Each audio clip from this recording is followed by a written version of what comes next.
It all begins on a planet very far from Earth called Tebé. An old man cries out angrily, calling for the wanderer from another world.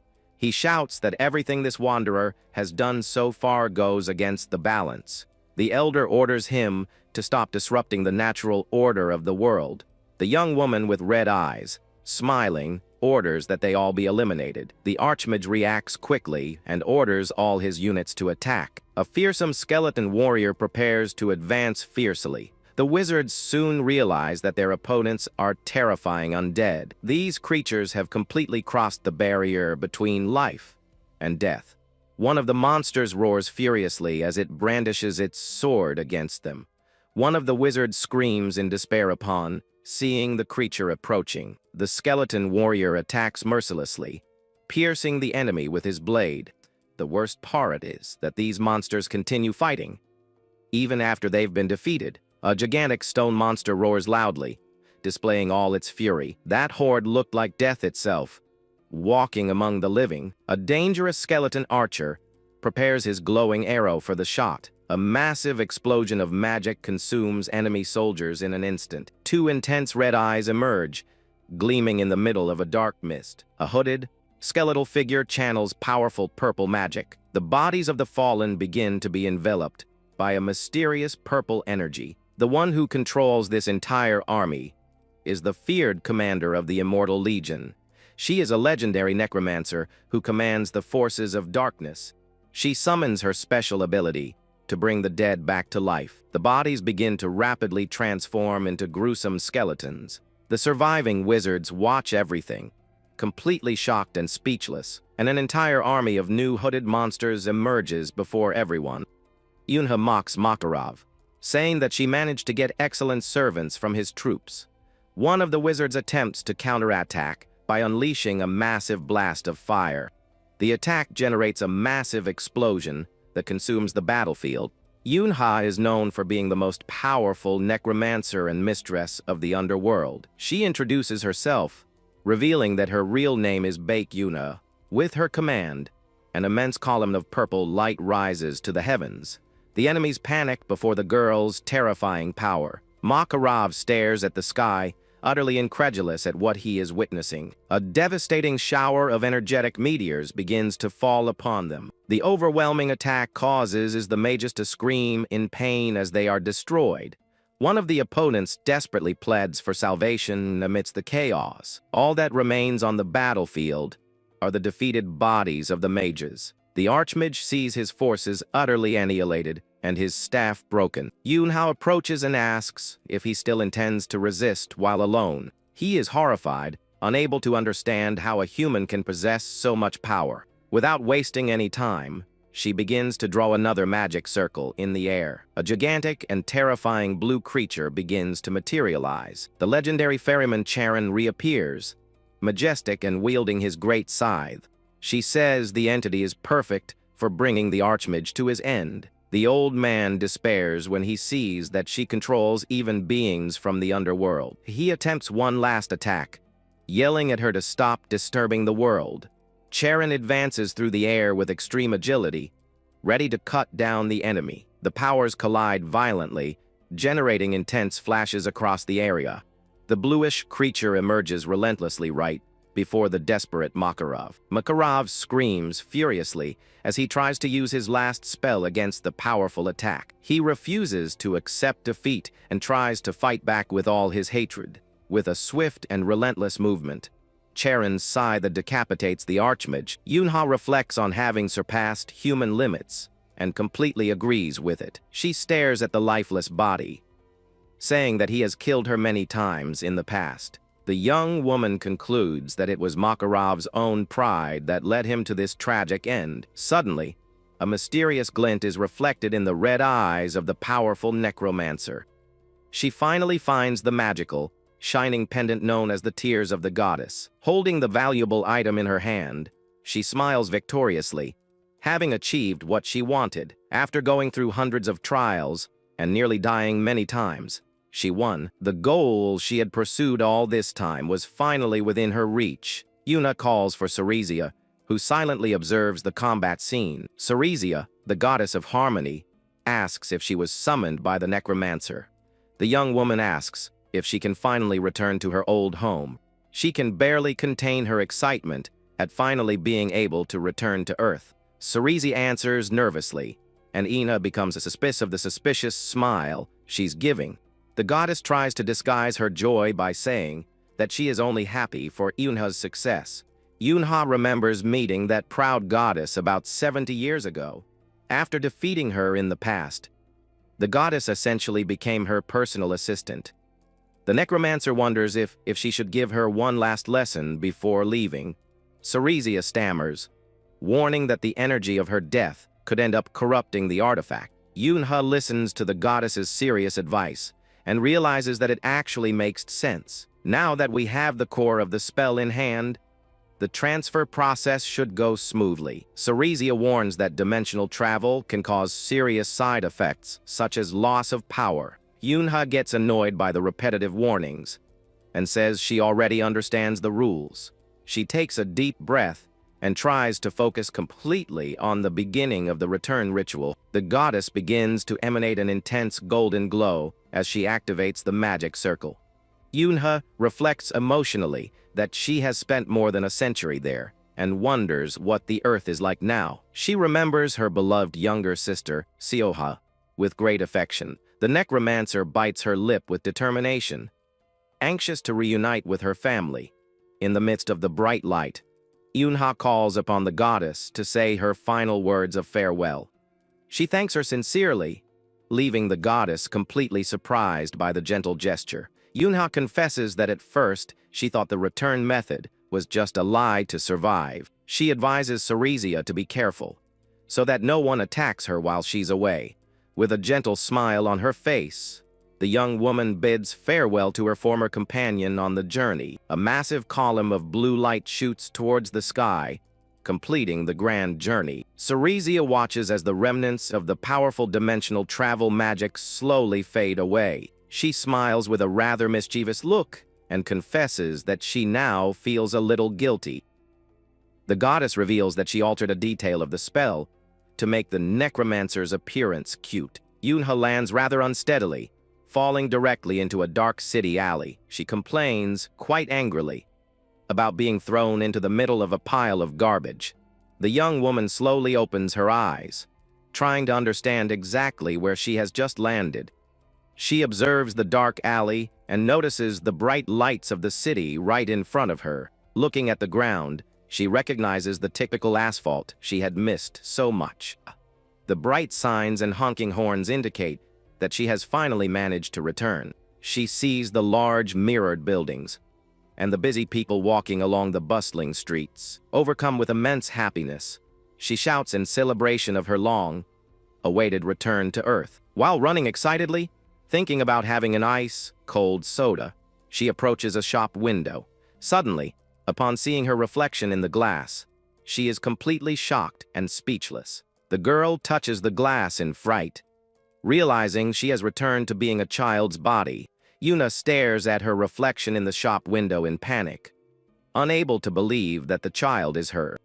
She recalls that Serezia mentioned losing her powers, but never said anything about becoming young again. Suddenly, the door of a building opens rapidly and hits the girl. Two men leave the scene and ask, concerned, if she was hurt by the blow. She gets extremely annoyed at being treated like a simple, harmless little child. At that moment, her red eye glows intensely as she tries to unleash her immense power. Before she could do anything, the little girl simply fainted on the floor. She feels a terrible pain in her chest. Realizing that something is very wrong with her body, pedestrians around begin to gather, finding the girl extremely cute and different. A young man approaches and extends his hand, trying to help her get up from the ground. She feels as if all her immense strength is completely sealed away by chains. The man keeps asking if she's okay, while she can only groan in pain. Yunha begins to cry in despair, unable to understand what has actually happened to her. It all began 10 years ago on Earth when dungeon portals and monsters appeared out of nowhere. On that terrible day, parents ended up dying after a building collapsed.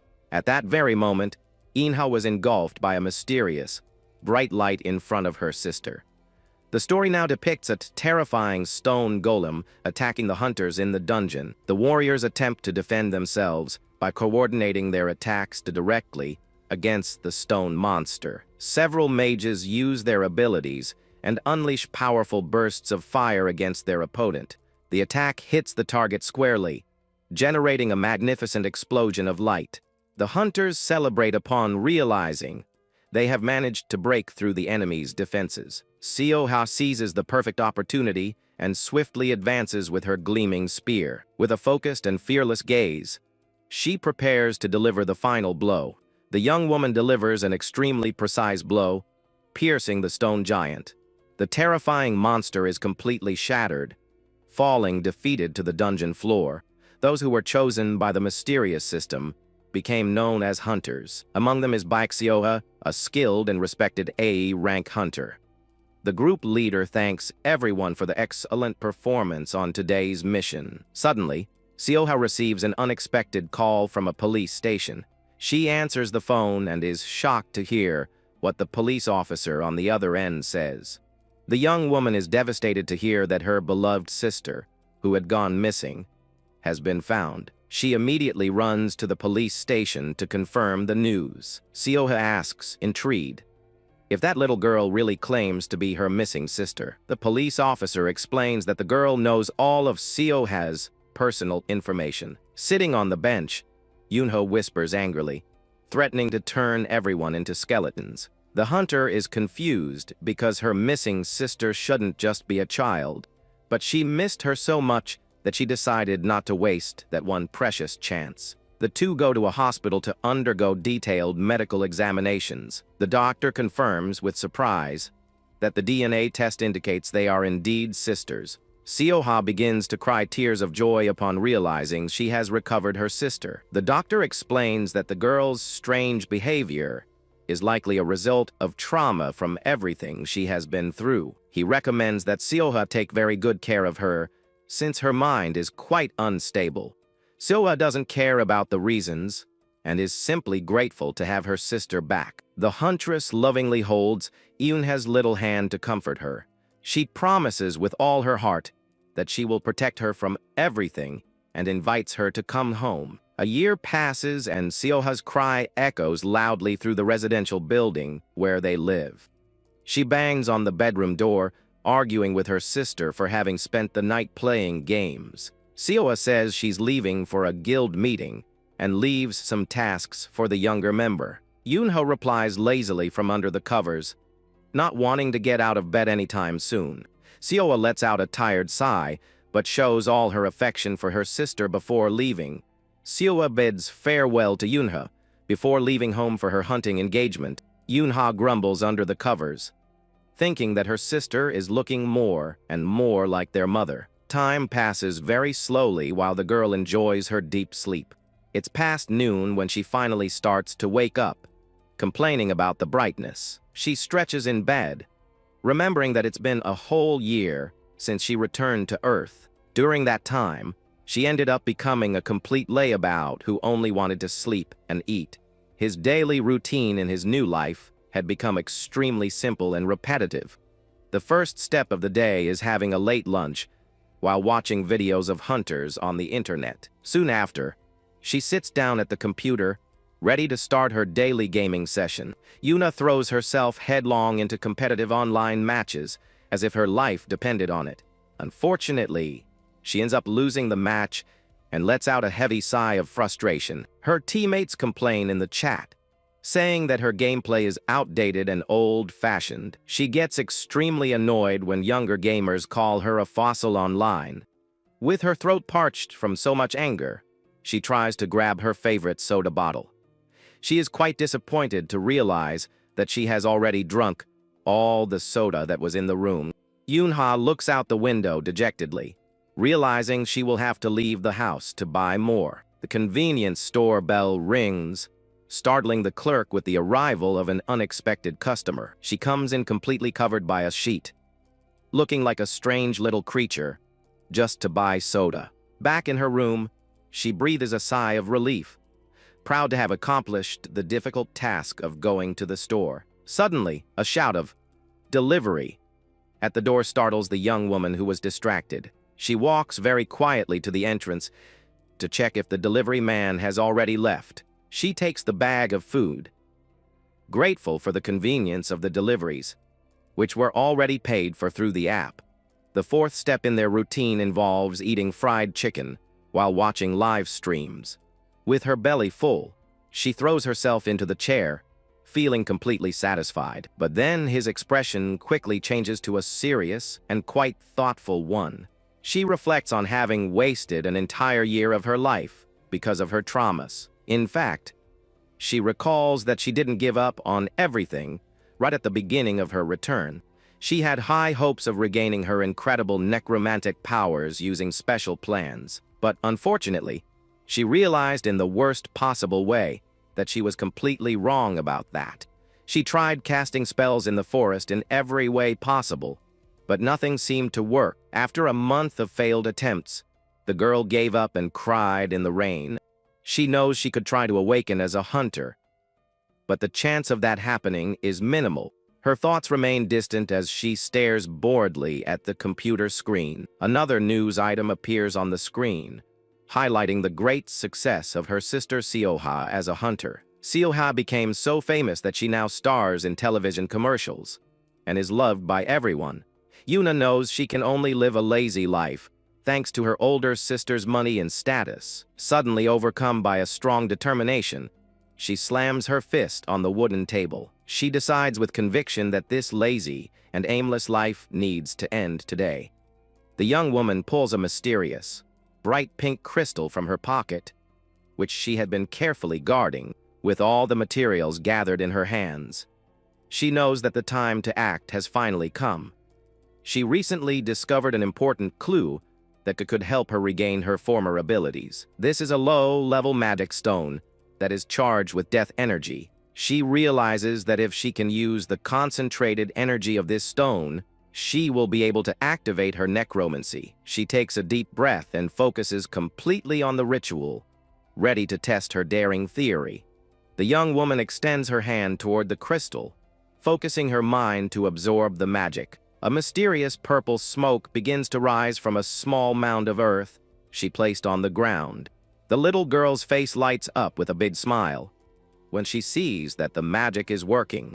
Small noises begin to come from inside the mountain, confirming that the spell really worked. She makes one last effort, concentrating all the remaining energy she has in her body. A huge circle of purple energy shines on the floor of the room, illuminating the entire space. Yunha strains her hardest, screaming as powerful purple magic envelops her small body. A magnificent explosion of purple light engulfs the room with terrifying force. She starts coughing a lot because of the smoke, realizing she should have performed the ritual outside. The dust begins to settle slowly, revealing that something is finally moving through the fog. A victorious and confident smile spreads across the little necromancer's face as she sees the result.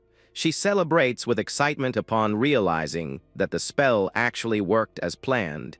The little girl shouts powerfully, ordering the fallen creature to awaken and rise once and for all. She commands that the resentment of the being for losing their head serve as fuel for them to rise again. The legendary Knight Dullahan materializes, but the comical detail is that he's made of fried chicken bones. The tiny creature made of chicken bones makes a cute sound, leaving Yunha somewhat shocked by its size. Yunha tests the little bony warrior by asking him to raise his right hand. She then asks him to raise his left hand, and the little monster obliges sweetly. She realizes that despite its minuscule size, the necromancy invocation was a real success. The young woman celebrates joyfully, raising her hands in the air. As she is able to use her powers again, she begins to dance joyfully in the room, celebrating the official return of the queen of the underworld. This experiment with the magic stone was just one of her theories that ended up working out very well. In fact, on Earth, necromancer hunters are considered extremely rare and difficult to find. Everything changed when one day, she came across a live stream from a beginner hunter. This is Yeon, a novice necromancy hunter trying to make it as a streamer. Since the two shared the same class of necromancy, Inha decided to continue watching the broadcast. During the demonstration, her skeleton archer misses his target and hits his own owner in the head.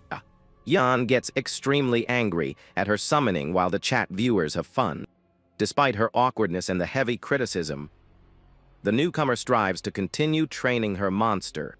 Yunhao admires the girl's persistence in the face of criticism and decides to type some helpful advice into the chat. The streamer reads the message on her phone and is quite surprised by the professional advice she received. Yunha's advice detailed how to bury the skeleton and bathe it in the energy of death to strengthen it. Days later, the streamer proudly shows off that she managed to summon a much stronger skeleton warrior. The newcomer was so impressed with Yunha's knowledge that she ended up becoming her dedicated online student. Yeon feels so grateful for the constant advice that she asks if Yunha would like something in return. Yunha seizes the great opportunity and asks her to send some magical stones filled with the energy of death. And that is how the young woman obtained the bright pink crystal that she used in her victorious experiment. Unfortunately, with the end of the invocation, the death energy of the stone was completely exhausted. She gets very excited thinking about telling her sister about her success. But suddenly the phone starts ringing. Seoha opens the bedroom door with a dark and frightening expression that sends Yunha into a panic. The huntress's blue eyes gleamed with rage at the mess she found in the room. She realizes that her little sister ordered takeout and scattered fried chicken bones all over the floor. Furious, Seoha drags the girl across the floor, ordering her to take a bath immediately. As punishment for their disobedience, the consumption of the delivery food is prohibited indefinitely. The story jumps forward a few days, showing a beautiful sunny blue sky over the city. Yunhao is wearing a hood and has a rather sullen expression because of her current situation. She was forced to go grocery shopping in person and thinks it's the worst thing in the world. Seoha's computer mouse broke just as she was about to leave for a multi-day mission. She could wait for her sister to return or order another mouse online, but her anxiety wouldn't allow it. The young woman absolutely needs to play her ranked promotion match today and can't wait. The specific model of mouse she uses is only sold in one large, busy department store. His difficult mission is to get through the crowd without speaking to anyone and secure the new mouse. She walks stealthily, hiding behind the shelves to avoid contact with people. With great care and agility, she finally manages to grab the box containing the desired device. Just when she thinks it's all over, an alarm starts ringing, ordering everyone to evacuate the store. Panic spreads when someone warns that a dungeon seed is about to sprout underground. A desperate employee shouts, warning that the portal will open at any moment. The portal opens violently, releasing an intense red energy throughout the area. Several people fall to the ground, stunned, amidst a terrifying, dark gray fog. Yunha opens her red eyes and realizes that the shop's scenery has completely changed. She looks around in horror and realizes that everyone has been swallowed into a dangerous dungeon. His heart begins to beat very fast with fear as he realizes the seriousness of the situation. The noise of the crying and despair of the people around her begins to make her extremely distressed. Everyone is screaming desperately, asking to call the police. But there is absolutely no signal on their cell phones. She kneels on the floor, covering her ears, unable to bear so much noise and commotion. In her thoughts, she desperately begs everyone to be quiet at once. A man shouts angrily at the people, ordering everyone to be quiet so as not to attract the monsters from the dungeon. He warns that the monsters haven't yet spread from the boss and tells everyone to follow him if they want to survive. He reveals that he is a hunter apprentice, while a girl points to Yunha, who remains huddled on the ground. The man coldly tells her to leave her behind, because carrying a useless burden will cause everyone to die. The other survivors agree and run desperately after the apprentice hunter, leaving Yunhao alone. Yunhao finally breathes a sigh of relief on the cold dungeon floor now that the noise has stopped. She grumbles, saying she almost fainted from a headache listening to those noisy people complaining non-stop. She stands up and looks out at the immense, dark hall, wondering how she will get out of that dangerous place alone. She remembers that she carries spare magic stones, but decides to keep them only as a last resort in case of emergency. Suddenly, she remembers a very important detail about a necklace that her sister Sohao had given her. This is a self-defense pendant capable of raising a barrier and sending an immediate distress signal. She fondly remembers when her sister insisted that she always carry the protective pendant. Without hesitation, the little girl uses all her strength to break the yoke and activate the emergency signal. She knows it won't be easy for her sister to get out of the dungeon where she is, but she trusts that she will find a way to come. Meanwhile, in the B3 rank dungeon, the Sioha squad leader orders everyone to set up camp for the day. The red-haired huntress celebrates excitedly, saying that tomorrow they will finally be able to defeat the boss. The leader reprimands the huntress, warning that a B3 rank is far too dangerous for anyone to let their guard down. The young woman laughs at the warning and says that with Siohao in the group, their guild would never be defeated so easily. Sioha smiles and asks her friend to stop flattering her, because no dungeon is made easy by just one person. Suddenly, Sioha's pendant glows intensely and shatters completely on her chest. The guildmates stare in surprise at the destroyed jewel, knowing exactly what that sign means. The system message in Sioha's mind confirms that her little sister sent an urgent distress signal from Seoul. The huntress is completely paralyzed with despair, while the others try to understand what went wrong. But with her heart racing, she grips her spear tightly, determined to save her family. Without giving any explanation, she leaps swiftly forward, leaving her entire squad confused and behind. She runs at high speed through the dark corridors, ignoring the dangers hidden in the shadows. A horde of terrifying, level B venomous spiders suddenly appears, blocking the hunter's path. Soa remembers when she promised little Yunha that she would protect her from anyone who made her cry. With a swift and brutal movement, she cuts one of the monsters in half with her gleaming spear. The other creatures advance furiously, but the huntress does not retreat for even a second. In fact, she remembers that little Yunha herself used to say that she would beat up anyone for her in the past. Overcome by an overwhelming fury, the young huntress intensifies her attack movements. She strikes relentlessly, tearing apart any venomous spiders that try to approach. The young woman leaps high, unleashing a devastating aerial attack against the creature's nest. An absurd sequence of quick and precise blows destroys the remaining monsters in an instant. The rest of the squad, which was following closely behind, watched that display of power in utter disbelief. The guild warriors stammered that they never imagined she possessed so much hidden strength. They realize with shock that Sioha's true level has long surpassed the rank of an ordinary hunter. With a single devastating blow, she destroys the enormous stone door that blocked the dungeon's exit. She enters the hall imposingly, unconcerned by the approach of more dangerous monsters. On the ceiling, the gigantic boss monster known as the level B puppet spider is revealed. Surrounded by creatures and undead on the ceiling, Sioha focuses her bright blue eyes on the battle to come. She delivers a powerful punch, destroying the skull of a skeleton with extreme ease.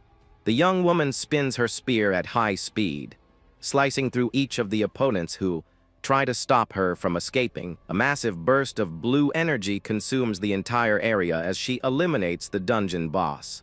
She stomps firmly on the ground, her boots stained with monster blood, showing no sign of fatigue. Completely covered in creature blood, she runs relentlessly, mentally begging Yuna to hold on. Back in the other dungeon, a huge and terrifying skeleton monster silently approaches Yunha from behind. Sensing the terrifying presence, the little girl turns around and lets out a sharp scream of utter panic. With tears in her eyes, she trembles in terror, unsure if it's a monster or the survivors from before.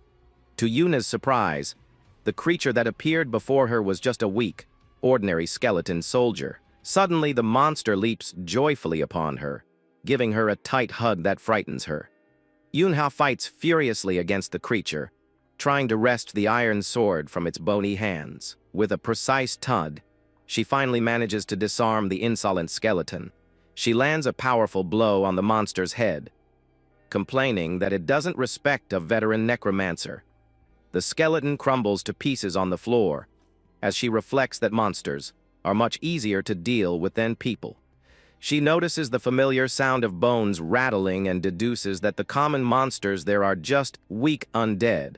She happily realizes that she has entered a low-level undead dungeon that is basically her territory. Strongest necromancer of all feels that familiar, cold energy of death coursing through her veins once more. Suddenly, the noisy girl from before reappears, running and screaming for help, disrupting Yunha's concentration. Yunha notices that only that young woman survived and wonders what happened to the rest of the group. The girl cries desperately, recounting how all her other companions were brutally killed in an instant. Yunha is incredulous, unable to understand how an entire team could have been annihilated so quickly in a place that was theoretically easy to eliminate. The ground begins to tremble violently, indicating that the great threat is rapidly approaching them. She hears a colossal cracking of bones and realizes that the giant monster was only distant at first. Before them emerges a colossal level B skeleton giant, revealing that this dungeon is in fact extremely dangerous. The immense bone monster extends its gigantic hand, forcing the two to run for their lives. The enormous bony hand chases the two girls down the narrow corridor, causing widespread panic. The girl is desperate, thinking she will be captured by the giant creature at any second.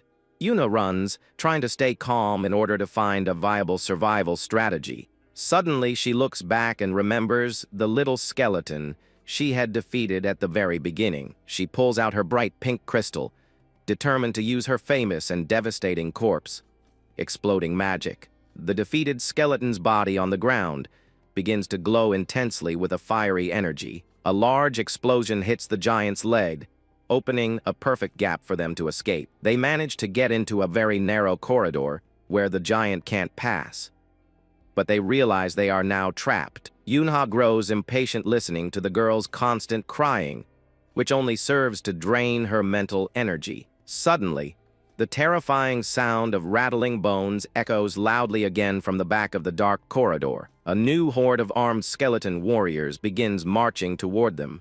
Emerging from the shadows, the girl becomes completely desperate and grabs Yunha so tightly that she almost suffocates her. The young woman begs for her life on her knees as the undead aim their weapons at her. A skeleton archer fires a precise arrow, forcing Yunha to dodge quickly. With impressive reflexes, she uses her iron sword to deflect the deadly projectile in mid-air. She feels the impact of the blow and realizes that her current small body is too weak for direct combat. One of their mage opponents conjures an immense fireball, launching the attack in the direction of the two. Yunha reacts quickly, pushing her frightened companion to the ground to save her from the direct impact. The beam of fire grazes past them, illuminating the entire dark corridor with intense heat. The wind from the attack tears Yunha's red hood, leaving her with a small wound on her shoulder. More bone monsters continue to advance relentlessly, blocking any viable escape route in the area.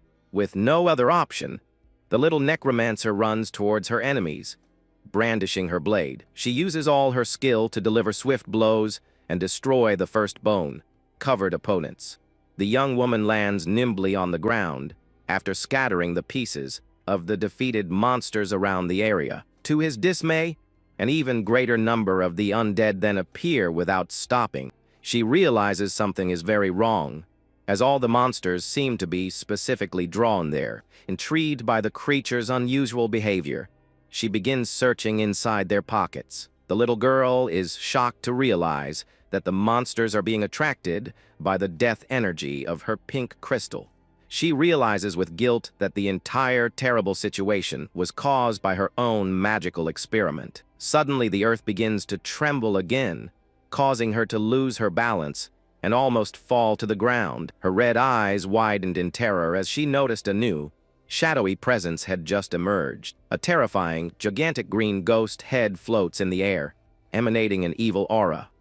Terrifying, man-eating monster floats menacingly right in front of the desperate girl who remains lying on the ground. Yunha recalls that she never saw that monster on planet Tebé, but recognizes it from videos she watched on the internet. She is surprised to see that the new girl threw herself in front of the creature just to protect it. Yuna finds that behavior completely ridiculous and irrational to adopt in a dungeon.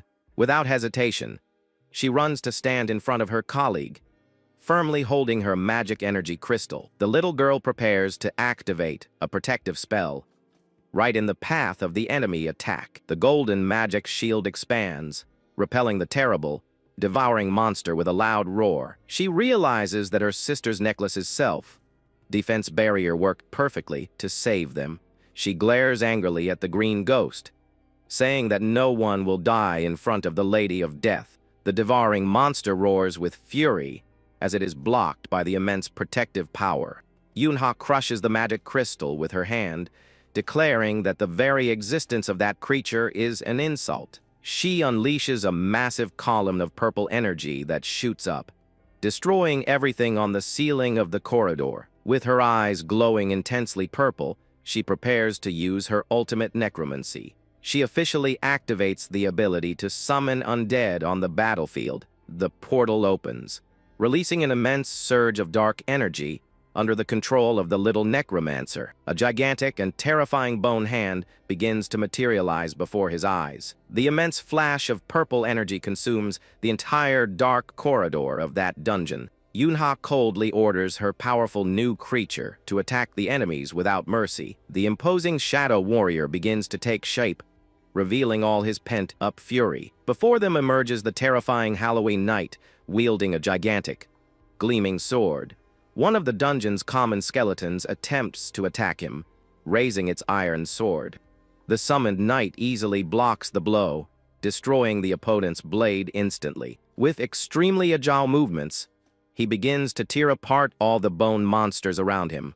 Its giant sword cuts through the air relentlessly, splitting enemies in two. The skull of one of the opposing monsters is completely split in two by the devastating blow. A terrifying, skeletal, dog-like creature roars furiously as it watches its allies fall. The summoned knight's purple eyes gleam, focused on eliminating the approaching new threat.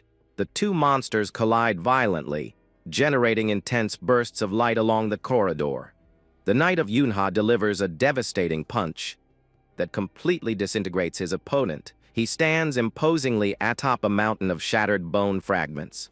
The girl next to him watches everything, utterly shocked by the knight's terrifying strength. Yuna proudly admits that she is a beautiful creation, but knows that the real problem is only just beginning. The magic stone's energy consumption is too high, and the knight will only be able to fight for a few minutes. With no other alternative, the little girl begins to mentally plead for help, even from the goddess Serezia. Meanwhile, on the ceiling, the giant skeleton's immense hand tries to find a way to grab them. The colossal monster lands a powerful blow, generating an immense explosion of light within the barrier. The Halloween knight grips the green devourer's head tightly to destroy it. With a precise cut, he eliminates the ghostly green creature once and for all. The impact of the fight causes several enormous rocks to begin collapsing from the dungeon ceiling. Yunha's knight returns to protect her as more pieces of rock fall around them. She tries to plan her next move, but hears a frightening noise indicating the arrival of more danger. The colossal level B skeleton giant reappears, staring at the two with its terrifying red eyes. Yunha points her arm, ordering her warrior to advance and defeat the immense bone monster. But to his dismay, the knight suddenly begins to falter and lose his strength mid-ride. The summoned warrior's body simply disintegrates into purple smoke before it can attack. The little girl panics completely when she sees that the power has run out much sooner than planned. The companion beside her trembles with fear, asking through tears what they will do now without protection. Yunha swallowed hard, realizing with horror that they were truly at risk of dying in that place. The giant's colossal bony hand descends towards them, making the little necromancer fear her tragic end. With tears in her eyes, she tightly covers her face, silently screaming for help from her sister Seoha. Suddenly, a powerful and brilliant blow strikes the giant monster's skull squarely, destroying it completely. Seoha stands majestically before the defeated monster as giant bones fall to the ground. With a serious and fearless look, she brushes away the dust and makes sure the threat has been eliminated. Seoha shouts loudly through the corridors searching for survivors, and Eunha immediately recognizes her voice. The huntress hears Eunha's call and is surprised to see her little sister lying on the ground. Eunha runs desperately towards her sister, throwing herself into her arms in happiness. Seoha holds the distressed girl, asking if she's hurt and ignoring her own exhaustion. Seeing that Eunha's shoulder is bleeding, Seoha panics, unsure of what to do immediately.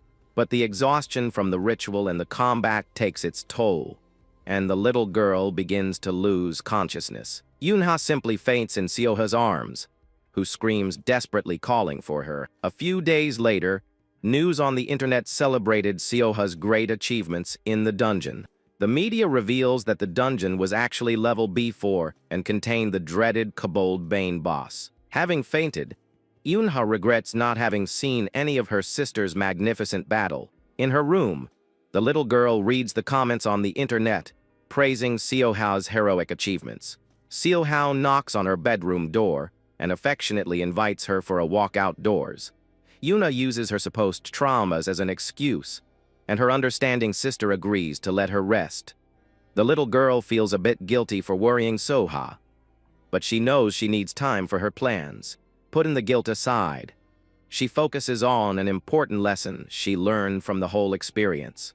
She discovered that all her former power accumulated in Tebé remains fully valid in her mind. However, she knows she will need a lot of energy if she wants to manifest her full strength again.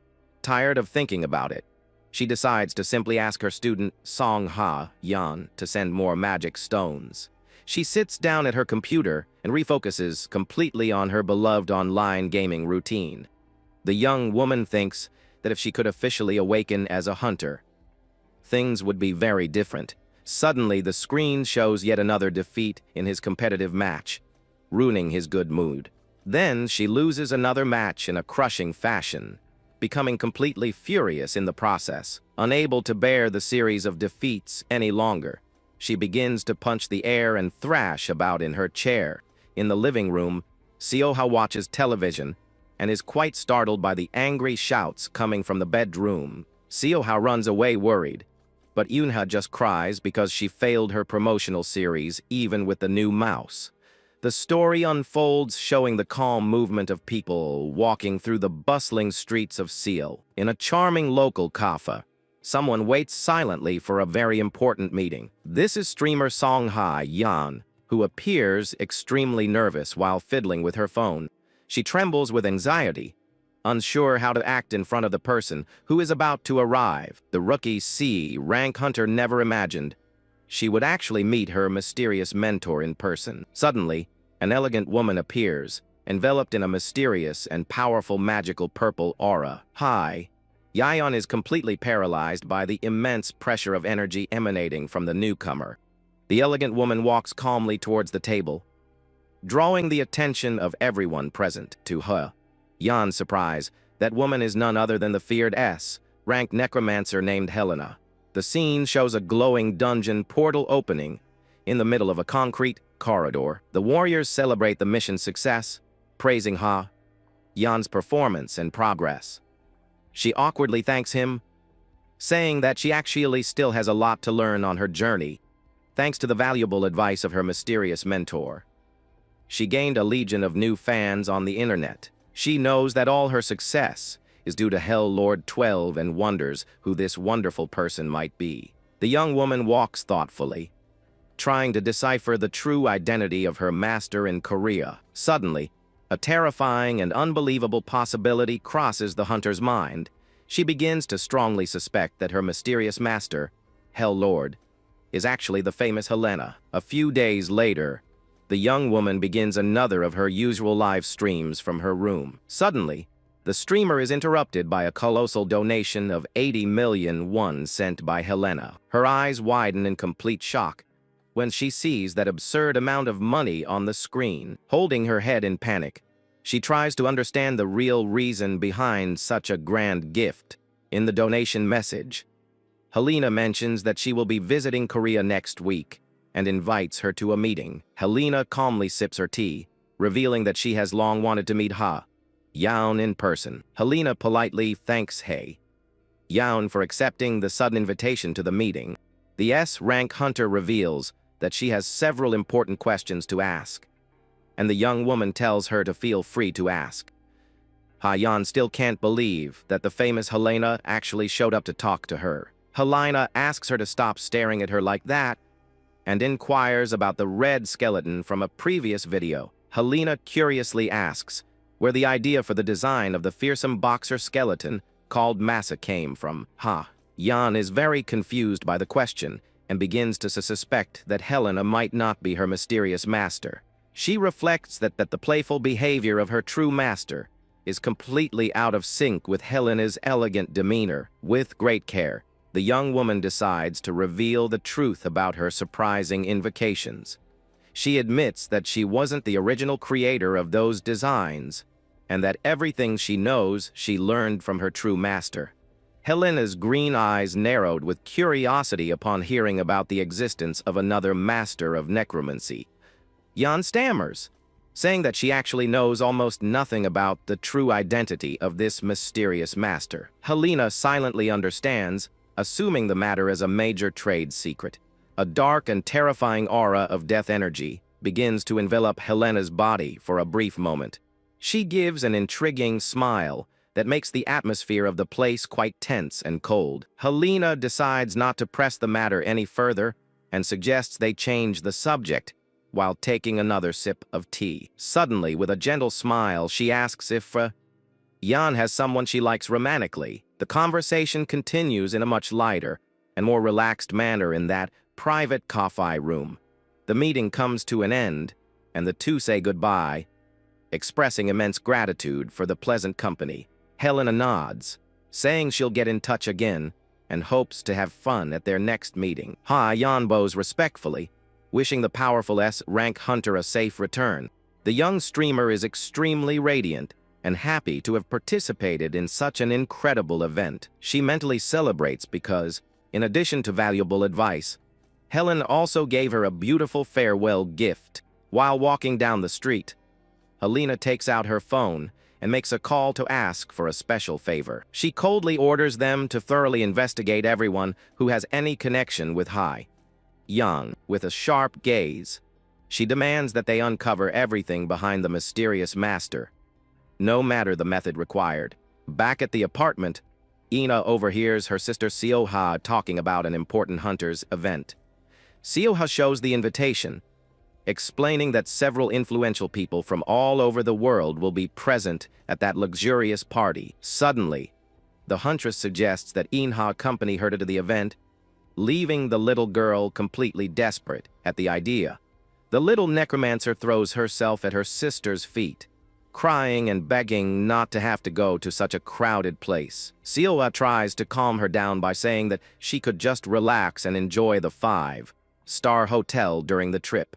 Yoonha recalls that in Tebé she lived on the brink of death and never had the luxury of even dreaming of resting in a hotel. She remembers sleeping on the hard ground outdoors with the goddess Serezia and decides to accept the great opportunity for luxury.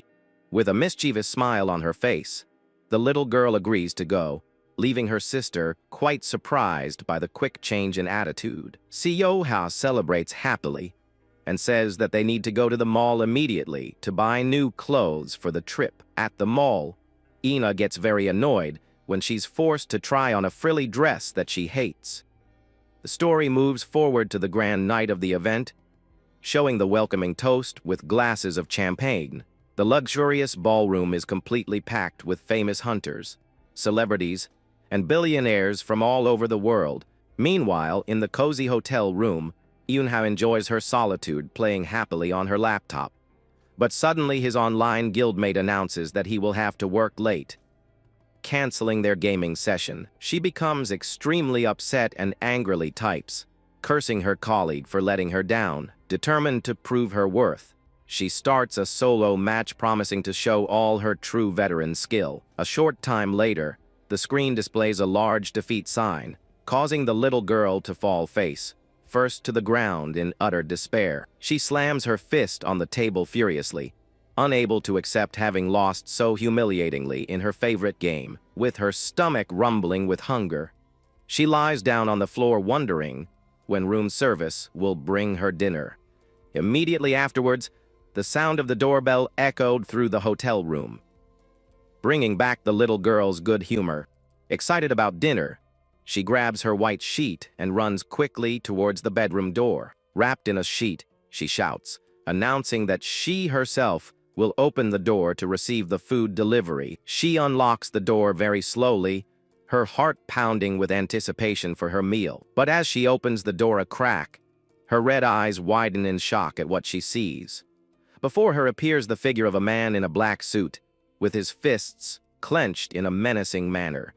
Yoon-ha immediately realizes that the man standing in front of her is not a hotel employee. Looking at the intruder's face, she notices that he has red hair and a rather curious expression. Peeking under her hotel sheet, she gathers her courage and coldly asks who he really is. Immediately afterwards, she realizes a very important detail. She understands that she didn't stutter when speaking to a stranger. Without giving the intruder time to respond, Ina throws the white sheet in his face in a swift motion. She prepares to fight knowing that her terrible social phobia only disappears in two specific situations. The first of these situations is when he is near his sister, and the second is when his opponent is a terrible monster. This means that the creature standing right in front of her at that moment is not an ordinary human. Yuna glares at him angrily and asks what he truly is, demanding to know if he is human. The red-haired man's eyes widened in surprise at having been so easily discovered by a little girl. Yuna clenches her fists and focuses completely, keeping her guard up to face the dangerous opponent. Yoon-ha stares at the intruder with a serious look and calls him over to settle the score. She asks him directly what he really is, and if he is truly human. The boy is completely surprised and speechless upon hearing the little girl's question. Yoon-ha clenched her fists in irritation, expecting an immediate response from the intruder. The intruder lets out a soft sigh and gives a mysterious smile at the situation. He starts laughing loudly, leaving the little necromancer completely irritated and impatient. The man begins to stroke her head, boasting of his own monstrous power. Yoon-ha finds his attitude ridiculous and suddenly realizes she's seen that face before. She finally remembers seeing the guy's face on a TV news report. She recognizes S-rank Hunter Choi Hammon, who immediately asks about Seolha's whereabouts. He asks why she's being so wary and says he only came looking for Seolha. Yoon-ha explains that her sister went to the event and asks if she hasn't returned to her room yet. Hammon is quite confused because Seolha had promised to drink with everyone after the event. A mysterious hand touches the control screen to open a secret passage in the location. The door to a large training room opens, revealing a lurking silhouette. Seolha enters the darkened room and demands to know why she was summoned there. The mysterious Helena slowly turns to face the newly arrived huntress. His intense green eyes gleam in a cold and quite menacing way. Helena analyzes Seolha, thinking about how their paths ended up crossing. She recalls that Yun's master gave valuable advice through online chat. Since the account's IP address was linked to Seolha's house, the main suspicion fell on her sister. Helena releases a purple mist from her boots and challenges her rival to guess what she wants. She begins to float, enveloped in a dense, malevolent energy, to intimidate Seolha. Seolha observes that his play of power without backing down and maintaining her firm stance. She makes it clear that she doesn't have time to waste on silly jokes. Helena notices her reaction and deduces that Seolha must not be the mysterious necromancer. Helena sends her spirits against Seolha and realizes that she is having difficulty dodging them. Suddenly, Seolha grabs one of the tormented souls, showing that she's not going to make things easy. Helena is quite surprised to see the hunter's determination and physical strength. Seoha destroys the spiritual projection with her bare hands without showing any effort. The villain finds that attitude amusing and decides to propose a quick training fight. She suggests they pretend to have met by chance, so they can practice a little together. Seoha immediately accepts the challenge and draws her powerful combat spear. Both take their positions in the large hall, ready to begin the direct confrontation.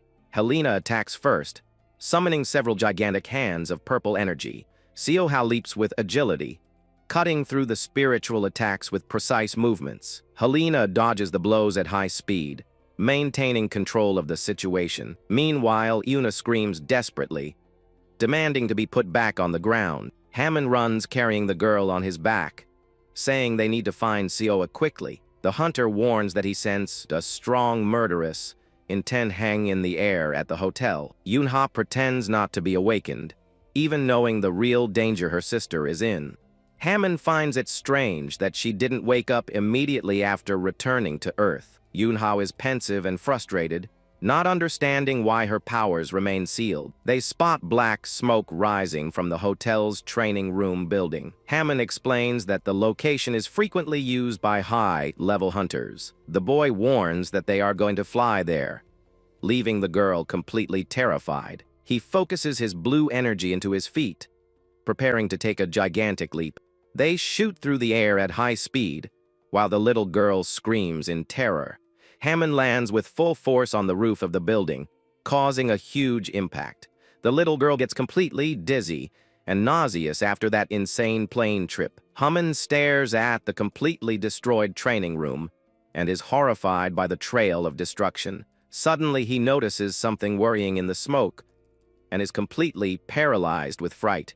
Yunha notices the imminent danger and shouts, warning that a terrible magical attack is coming their way. A devastating wave of purple energy strikes the area with brutal force, hurling them both away. Hammond uses his own body as a protective shield to ensure the little girl is not hurt by the explosion. The hunter gets up coughing amidst the smoke, unable to understand what is really happening there. He spots Seoha wielding her spear and is surprised to find that she is facing a powerful opponent. Helena turns her attention away from the fight and stares at the newcomer with a look of astonishment and curiosity. Yunha notices the villain staring intently at her and begins to suspect she's somehow been discovered. Helena decides to end the training right there, saying that the fight has gone too far for both of them. She activates her special ability, creating a strong whirlwind of purple smoke to escape the location. Seoha is extremely confused by her rival's sudden escape and immediately runs to help her sister. Without wasting any time, Seoha pinches Yunha's cheeks, relieved to see that her youngest sister is safe and sound on the floor. Seoha stares at Helena very seriously, demanding explanations about her presence at that training location. Helena flicks Hammond on the forehead and replies mockingly that she was just doing a light workout. She walks calmly through the ruins and vows to pay for all the damage caused to the building. With a cynical smile on her face, the powerful necromancer bids farewell, announcing that she is already leaving the hotel. Helena leaps from the top of the building surrounded by an intense, bright purple aura of power. She surprises everyone by summoning a gigantic skeleton bird to fly majestically through the sealed night. Seoha gets furious and starts giving Hammond a huge scolding for putting her sister in such danger. There's even a scolding for little Yunha, who tries to justify herself, but ends up completely cowering in fear. While Hammond tries to defend himself against the accusations, Helena flies peacefully under the light of the full moon. The S-rank hunter flashes a victorious and rather enigmatic smile during her night flight. She celebrates mentally, absolutely certain that she has finally found the true necromancer master. Back in her hotel room, Yunha throws herself onto the bed, exhausted, feeling like she almost lost her life. She complains about the absurd number of problems she had to face in such a short period of time. The little girl blames the meddlesome Hammond for making her go through so much embarrassment in front of everyone on the street. At least she breathes a sigh of relief knowing that he went out with his sister and won't bother her anytime soon. She begins to reflect on why she was able to converse so calmly with the red-haired boy. What intrigues her most is the fact that most of those who return awaken immediately. Serezia warned her about the temporary loss of abilities, but the other hunters don't seem to be affected by it. She wonders, frustrated, why she's the only one who came back weak and is still treated like an anxious child. Yunha stares at her small hand, suspecting that the system of this world is deliberately limiting her power. She tries to understand who might be behind this mysterious barrier limiting her abilities. Tired of so many doubts, she begins to toss and turn in bed, complaining of a severe headache. Determined to forget her worries, she gets up with total focus, ready to start her video game session. On the computer screen appears her exotic and muscular warrior fairy avatar, wielding a gleaming sword. The little necromancer begins the battle by shouting and commanding her allies against a terrible red dragon. She types desperately, demanding a cure from the team, while the doorbell in her room starts ringing repeatedly. Yunhao ignores the noise of the door, annoyed by the stupidity of her allies who keep falling during the match. Suddenly, a mysterious and dense purple smoke begins to trickle from under the bedroom door. A hand in a purple glove grips the doorknob, unlocking the electronic lock in an eerie silence. Oblivious to the danger, Yunha celebrates her victory in the first phase, but is startled when she senses a presence behind her. A mysterious hand suddenly appears and closes the laptop lid, interrupting the girl's gaming session. Yunha has a fit of rage, screaming indignantly, not understanding who dared to interfere with her ranked promotion. But when she turns around, she is completely paralyzed with terror upon recognizing the serious face of the dreaded Helena. The intruder says that no one answered the door and calmly asks if they can talk for a bit. Wrapped in her hotel sheet, Ina trembles with panic, awaiting the dreaded revelation from the S-rank hunter. Helena gets straight to the point and asks if the little girl is deliberately hiding her true magical power. She reveals that she already knows about Yunha's return, and that she is the true mentor behind yeon's success. Yunha is completely baffled as to how Helena discovered her secret identity so quickly. Helena confesses with a smile that she hates being curious, especially when the subject involves necromancy. She tells the little girl not to be scared, but the fact that she was investigated terrifies her even more. Helena demands a clear answer, and Yunha begins to sweat, unsure of what she should reveal to her. The little girl hesitates, afraid that the S-rank hunter is plotting something evil against her. Helena notices the girl's silence and decides she will need to use a more direct method to get answers. She focuses her purple energy into her hands, ready to extract the answers directly from Yunha's soul. Yunha panics completely and tries to scream to stop the terrible ritual, but it's too late. The little girl's red eyes begin to glow under the influence of Helena's powerful magic. Helena suddenly finds herself in a dark and enigmatic dimension as she tries to invade the little girl's mind. With a determined look, the villain prepares to extract any secret that may be hidden there.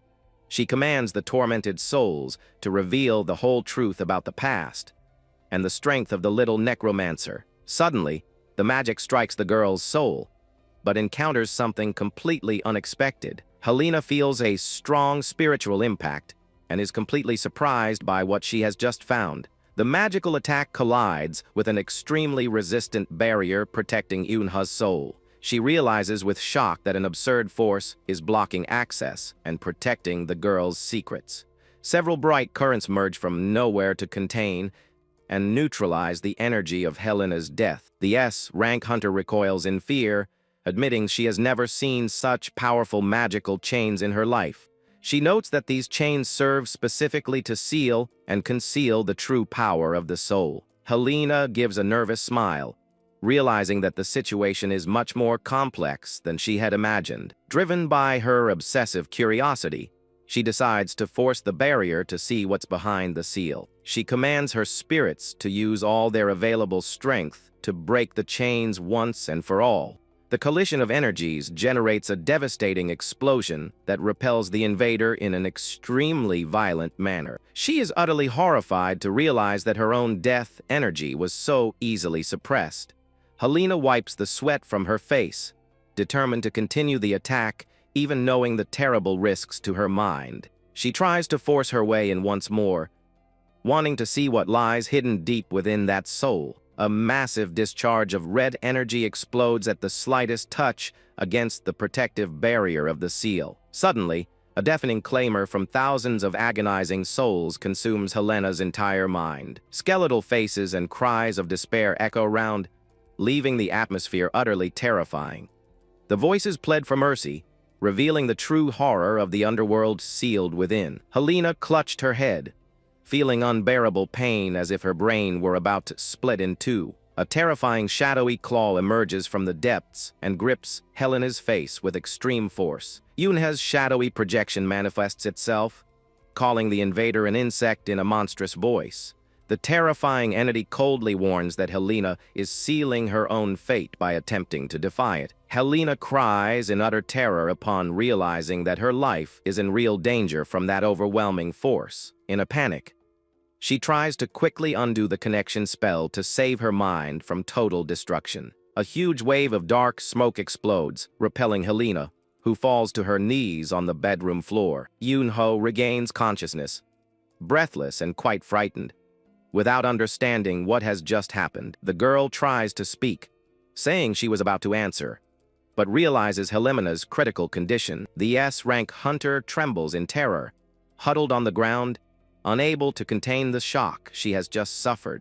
With tears in her eyes and completely distraught, she tries to catch her breath after the mental trauma. Helena murmurs in disbelief as she realizes that the legendary necromancer has truly lost all her former power. She explains that Yunha's immense power remains sealed within her soul and can be recovered upon awakening. Helena promises to give all the necessary support to help Yunha regain her former abilities. Yuna thinks the proposal is great, but becomes very suspicious when the villain says she wants to ask a favor. The S-rank hunter stares at her with a serious and melancholic look, demonstrating great determination. Yuna swallowed hard, quite apprehensive and curious to know what Helena's request would be. Helena surprises the girl by begging on her knees to be accepted as her necromancy disciple. The little necromancer is completely paralyzed and speechless, unable to believe what she heard. She looks puzzled, not understanding how a powerful S-rank fighter could want to become a child student. Yu lies so incredulous at the idea of having Helena as a disciple that she stammers, not knowing what to say. The conversation is suddenly interrupted by Seohao, who opens the bedroom door looking for her little sister. Seohao finds the place strangely messy and asks if anyone has been there, but realizes that Helena has already disappeared. Yuna rests her face thoughtfully in her hand, while her sister complains about a strange burning smell in the air. A few days pass after the big event, and the sister's routine returns to the usual comfort of home. Lying in bed, Yunha recalls a small recent incident that changed her perspective on things. She finally gets to see the status screen that only awakened hunters can see. The girl gets annoyed when she notices that her status screen is empty and has no useful skills listed. However, ever since Helena tried to invade her mind, she began to notice some flaws in the seal. She tried to ask Helena to force the seal again, but the villain refused, terrified and with a pale face. With no other alternative to break the seal, Ina laments being trapped in her room again. Seohao shouts from the kitchen, announcing that dinner has arrived just as the girl was planning her future. A brilliant idea suddenly pops into Yuna's mind, and she jumps out of bed with great excitement. She clenches her fist victoriously, declaring aloud that she has finally found a way out of her seal. Shortly after, the two sisters sit down together at the dinner table to enjoy a delicious fried chicken. Seohao becomes worried when she notices that her youngest daughter is eating very little and asks if she is sick. Yuna faces her older sister with all the seriousness in the world and reveals that she has finally awakened. The shock is so great that Seoha drops the piece of fried chicken from her hand directly onto the table. The girl knows that's only half the truth, but she knows she needs to lie to convince her sister. She is determined to become an official hunter, so she can frequent the dungeons without problems. Seoha slams her hand on the table, startled, demanding to know the exact moment this awakening occurred. Seoha asks what her magic class is, and Inha nervously replies that she has become a necromancer. Seoha is suspicious of the answer and asks if the youngest is lying, or if she doesn't really trust her. Seoha deeply regrets saying that her greatest fear has just come true in her family. Yunha notices the disbelief and says she will prove her skill using the materials she has on the table. She reaches out over the chicken bones and begins to release a mysterious purple energy. Seoha's blue eyes widen as she realizes that her little sister really knows how to use necromancy. The veteran hunter is speechless when faced with a phenomenon she considered completely impossible. Under the spell of magic, the chicken remains begin to float and join together in a ghostly fashion. Yunha focuses all her spiritual strength to give life to her small undead creature. With a whisper, she activates her classic spell to complete the process of summoning the bones. An intense purple light shines in the middle of the dining table, enveloping the food remains on the plate. The strong wind of magic ruffles Seoha's hair as she watches everything in a state of complete shock. Yunha starts coughing a lot from the smoke, remembering that performing this ritual in an enclosed space is bad. Even while choking, she proudly points to the result of her incredible summoning spell. Seoha stares at the creature that has just appeared and feels a terrible chill in her stomach at the result. Before them stands a tiny warrior made of chicken bones who screams in a rather cute way. A short time later, the little bone monster simply crumbles into dust on the table. Seoha is astonished to realize that her little sister actually managed to successfully perform a summoning.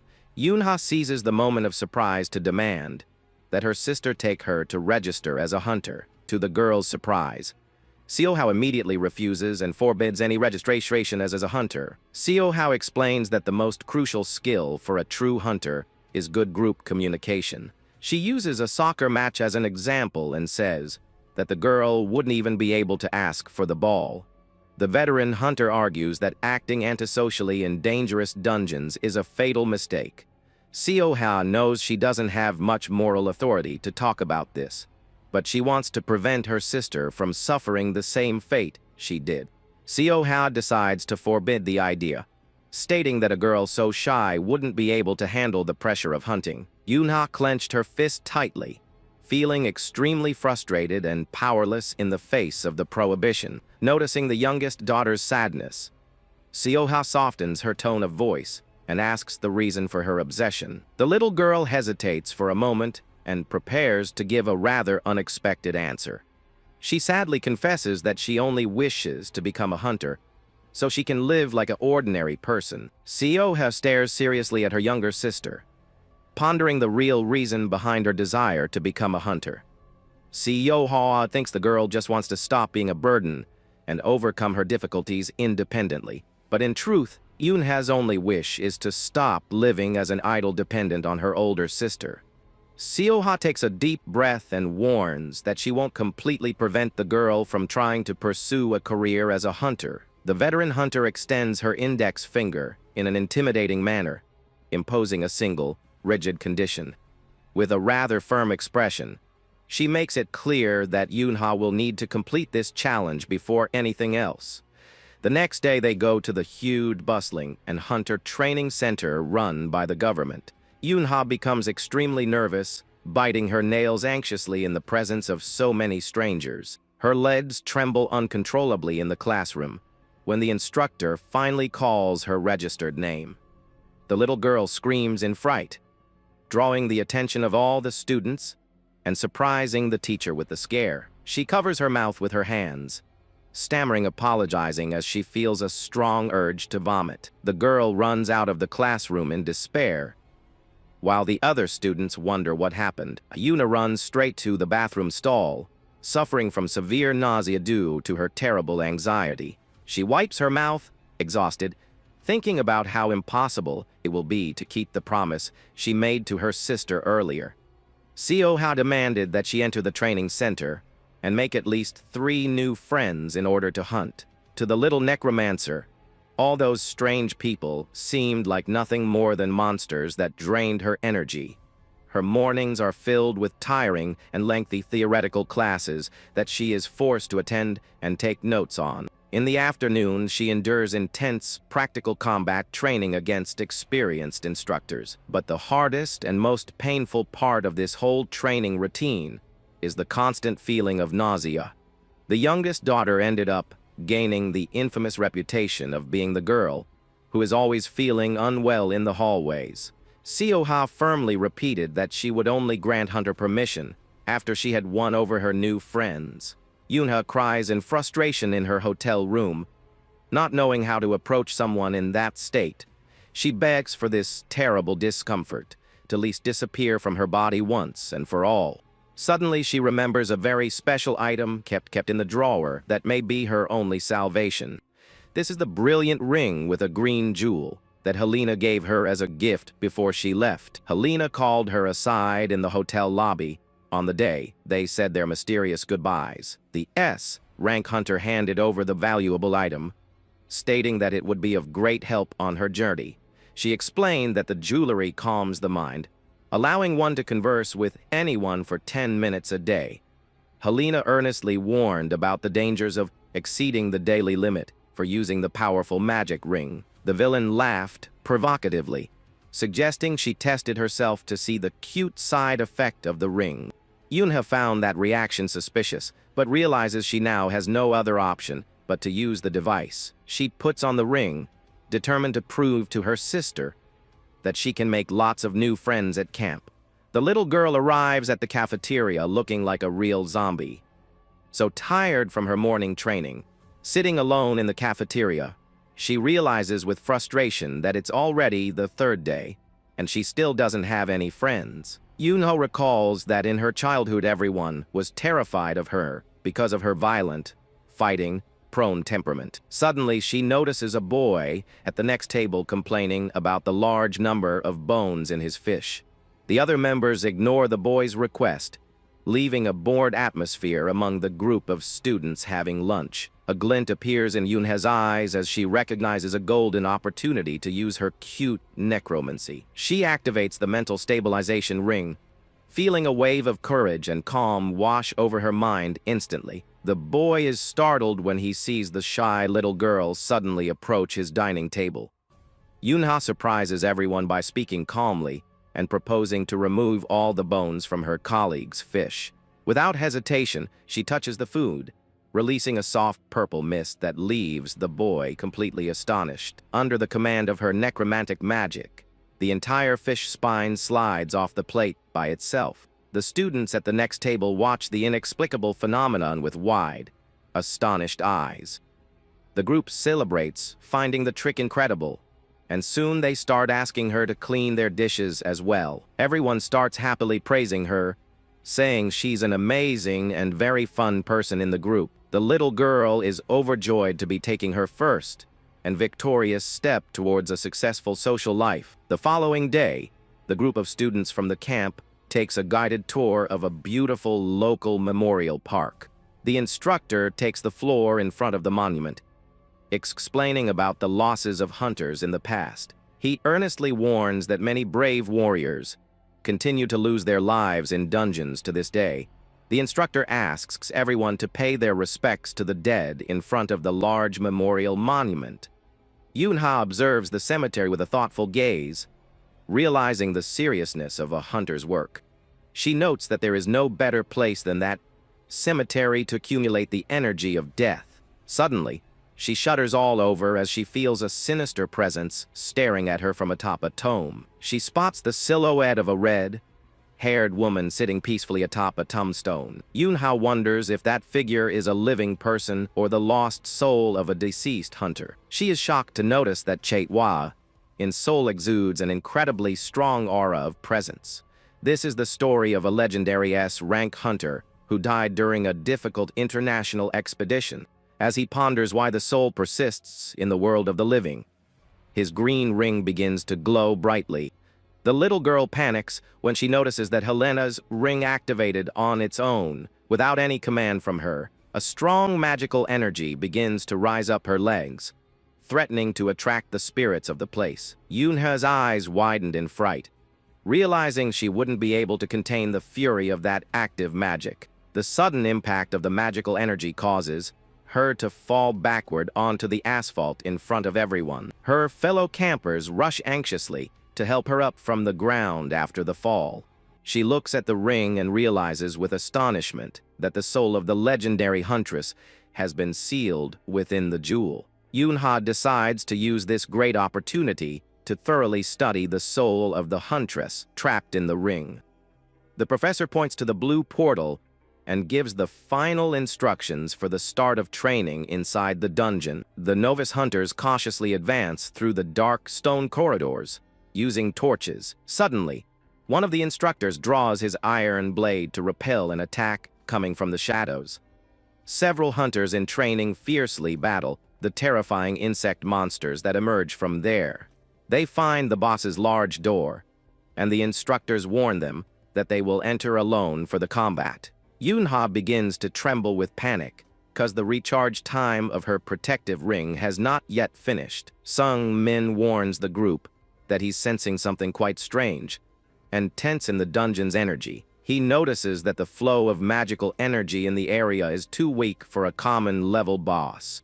The other members begin to agree, remembering that the instructors had commented on this. Suddenly a loud bang echoes, and the immense stone door of the dungeon slams shut, blocking the exit. The instructors who remained outside stepped forward, their weapons drawn with seriousness in their hands. The squad leader freezes completely upon seeing a totally unexpected scene before them. The main hall of the boss is completely deserted, and there is no sign of any monsters in the area. They are trying to understand how a D-rank boss could disappear and conceal their magical presence. Outside, Yuna feels a terrible tremor of energy coming from beneath the dungeon floor. The hallway floor begins to crack, releasing an intense and frightening bright green smoke. A powerful seal of magical chains blocks the entrance, trapping the instructors in the room. Panic spreads and the student leader orders everyone to adopt a defensive stance like Yoonha's. A colleague asks, startled, if the bone ant on his shoulder was a summoning she had created. Yoonha stares confusedly at the little creature of bones that seems to be just as scared as the humans. The group of students screams in despair as they notice a vast trail of destruction approaching them.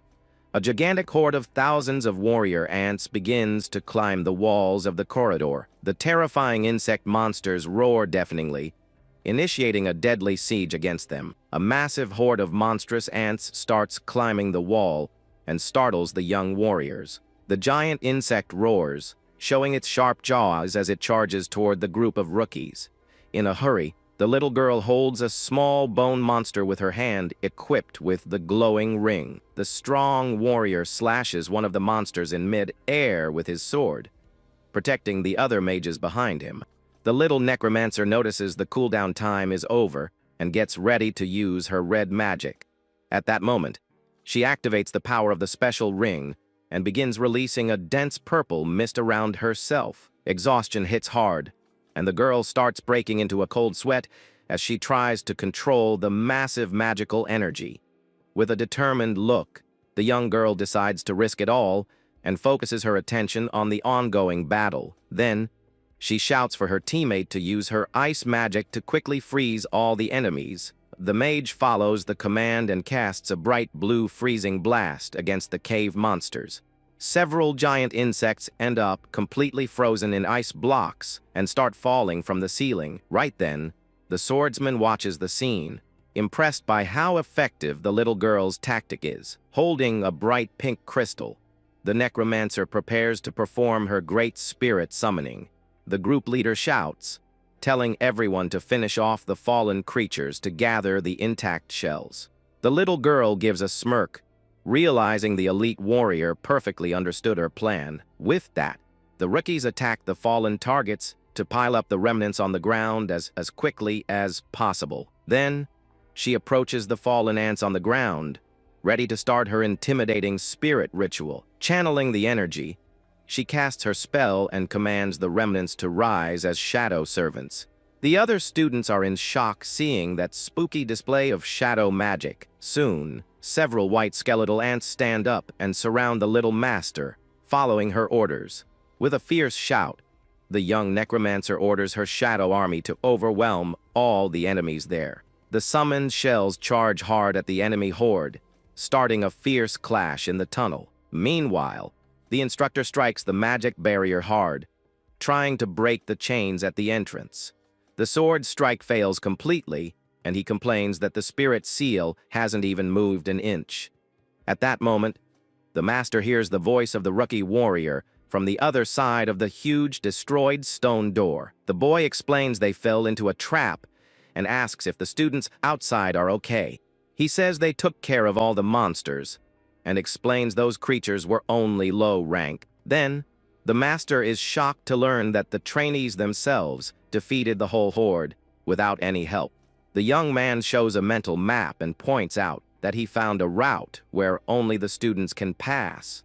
The instructor trembles, noticing that the bizarre dungeon seems to be luring the rookies into a trap. The swordsman suggests waiting for the portal to break, but his teammate warns that it would put civilians at risk. With that, the teacher remembers that even though they fight well, they are still just students who need protection. The master insists on falling back, but the mage in the green HUD asks him to trust the rookie group's strength. She argues they have already faced real battles, and that a weak boss won't be a problem for the team. Then, the teacher remembers he trained those young ones to act like true, fearless warriors. He finally gives in and tells the boy to choose the best warriors to invade the final boss room. The young warrior turns to his teammates and asks for volunteers for the battle to raise their hands right now. The first volunteer is Songkyo, an impulsive guy known as the guild's great secret weapon. Right after we have Yuna, a famous digital influencer who decides to join the scout trio. The other students are too scared from the previous battle and prefer to stay behind waiting on the stairs.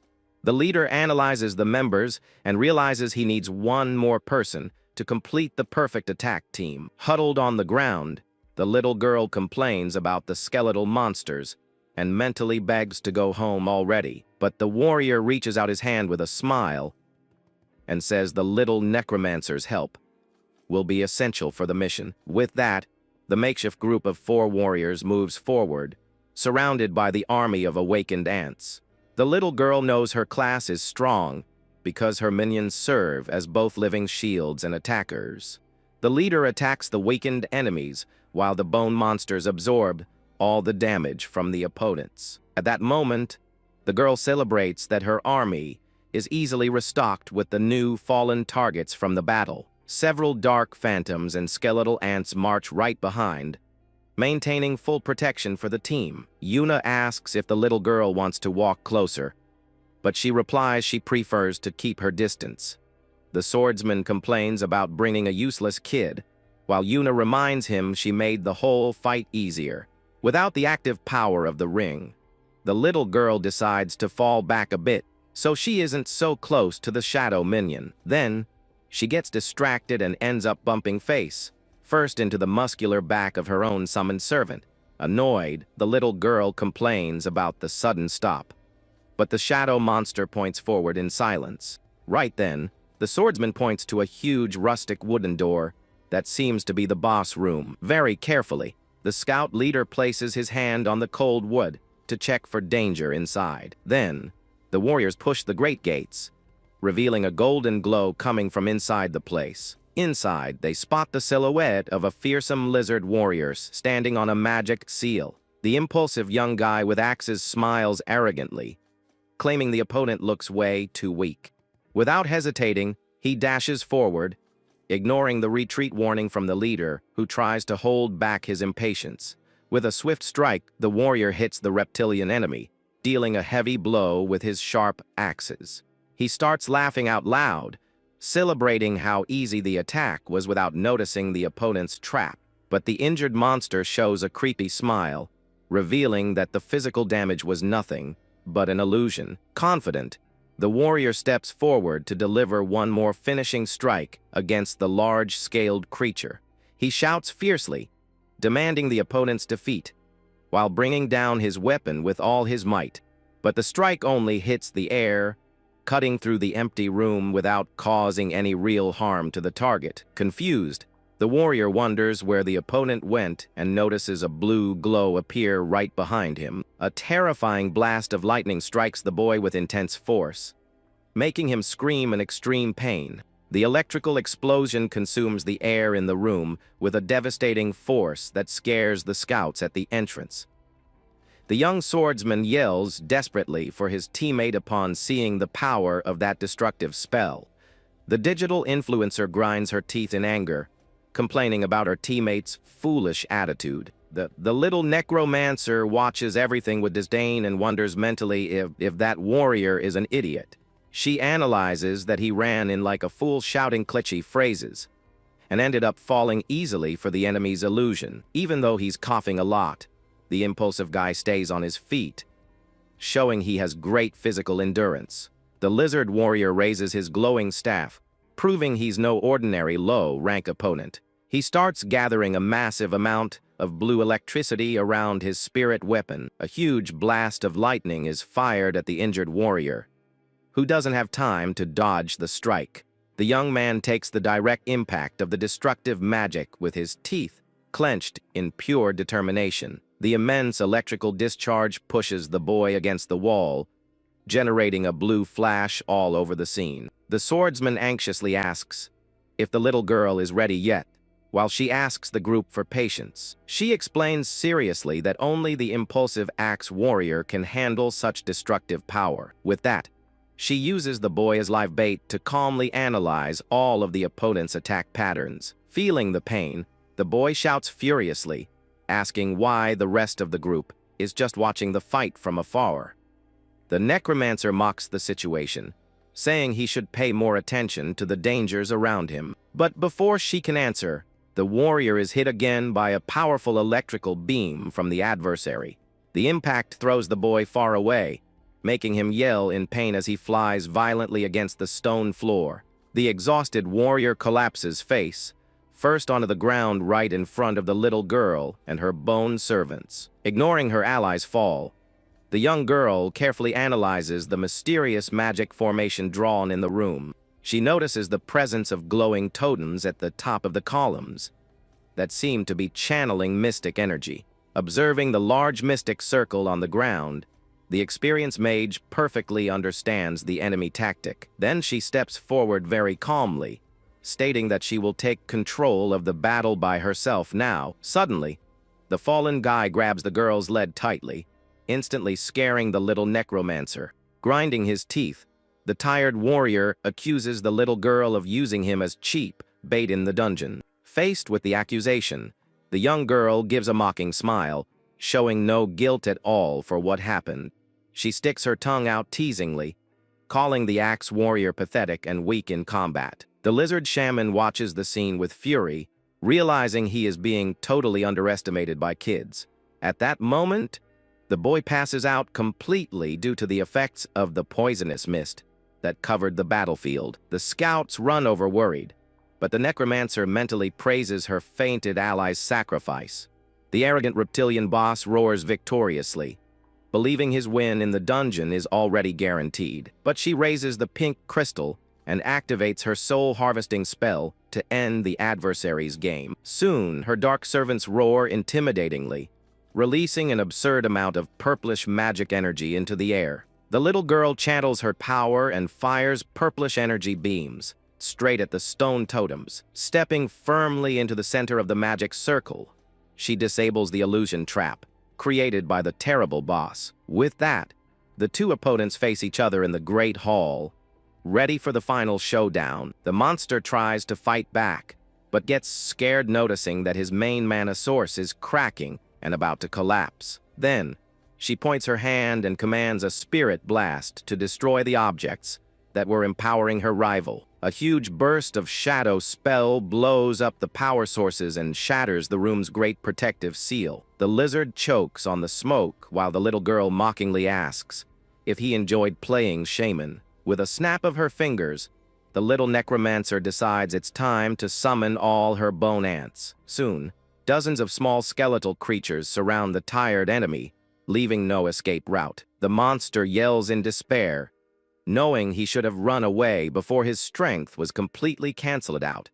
The little girl watches coldly with her red eye, mocking his failed attempt to counterattack. The opponent's staff falls broken on the ground, while she thinks of the best way to finish the big battle. But the enemy starts thrashing hard and undergoes a frightening mutation that catches the young girl by surprise. His scales tear apart and his muscles grow in a bizarre way, releasing immense physical power into the air. The giant creature roars furiously in front of the little girl, who realizes this transformation wasn't part of the plan. With a brutal punch, the mutated monster attacks the girl, aiming to crush her small body against the solid floor. She screams in panic, seeing the incoming danger, not knowing how to defend herself from that overwhelming impact. At that moment, the heroic scout leader dives and grabs the girl, saving her life in a split second. The warrior asks worriedly if she got hurt, while the young girl cries, saying she was almost taken out. The giant lizard prepares to strike again, showing an uncontrollable thirst for battle, but Yuna shows up, attacking the enemy's back with her daggers to try and draw the monster's attention. Swordsman puts the little girl in a safe spot and lets her know that he and his friend will figure out a way to stop the danger. She grabs his clothes desperately, because if they are defeated, her plan to get friends will be ruined. The young man turns around, completely confused, and she yells, telling him not to run into danger like that. The little girl explains they just need to buy some time by distracting the beast so she can prepare a plan. Then, the guy gives a confident smile upon noticing the little necromancer really has a trick up her sleeve. She wonders why he trusts her so much but realizes she has no choice now but to act fast. Analyzing her resources, she notes that only 5 small bone monsters and 1 used mana stone are left. Knowing her little creatures can't evolve, she decides to improvise a risky new strategy. With that, she starts a body modification ritual on her servants, generating a powerful purple tornado. Inside the magic whirlwind, a gigantic and fearsome creature of bones begins to take shape in the room. Meanwhile, the scouts struggle to withstand the fury of the mutated monster charging at them in the arena. The giant beast delivers a fierce claw strike, aiming to put an end to the 2 defenseless warriors. But the youngsters scream in fright when they see a gigantic shadow appear in front of them, acting as a shield. A colossal purple bone and now protects the group and glares at the reptilian opponent with pure fury. Pointing at the enemy, the little master names her titan in Apanara and orders it to crush him to dust. The giant lizard tries to attack furiously, delivering fast strikes against the new gigantic opponent. But the girl's colossal servant blocks the hits easily, proving it has an impenetrable defense. With a fierce charge, the bone titan hits the adversary, dealing heavy damage and making him roar loudly.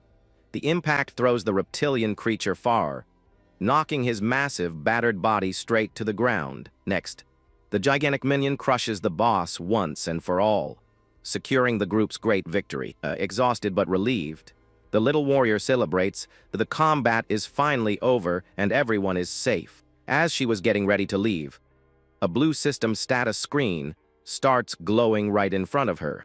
Her eyes widen in surprise as she reads the information that was just revealed on the blue screen. The blue exit portal begins glowing brightly, indicating the dungeon has been fully cleared. With the boss's fall, the barrier disappears, and all the students manage to get out of there safe and sound. Despite the victory, many rookies got injured, and the impulsive guy with axes ends up with his leg in a cast. Later, at the graduation ceremony, the little girl is praised by the instructors for the bravery she displayed, but she ignores the compliments, since she is focused on something much more valuable she just earned in the portal.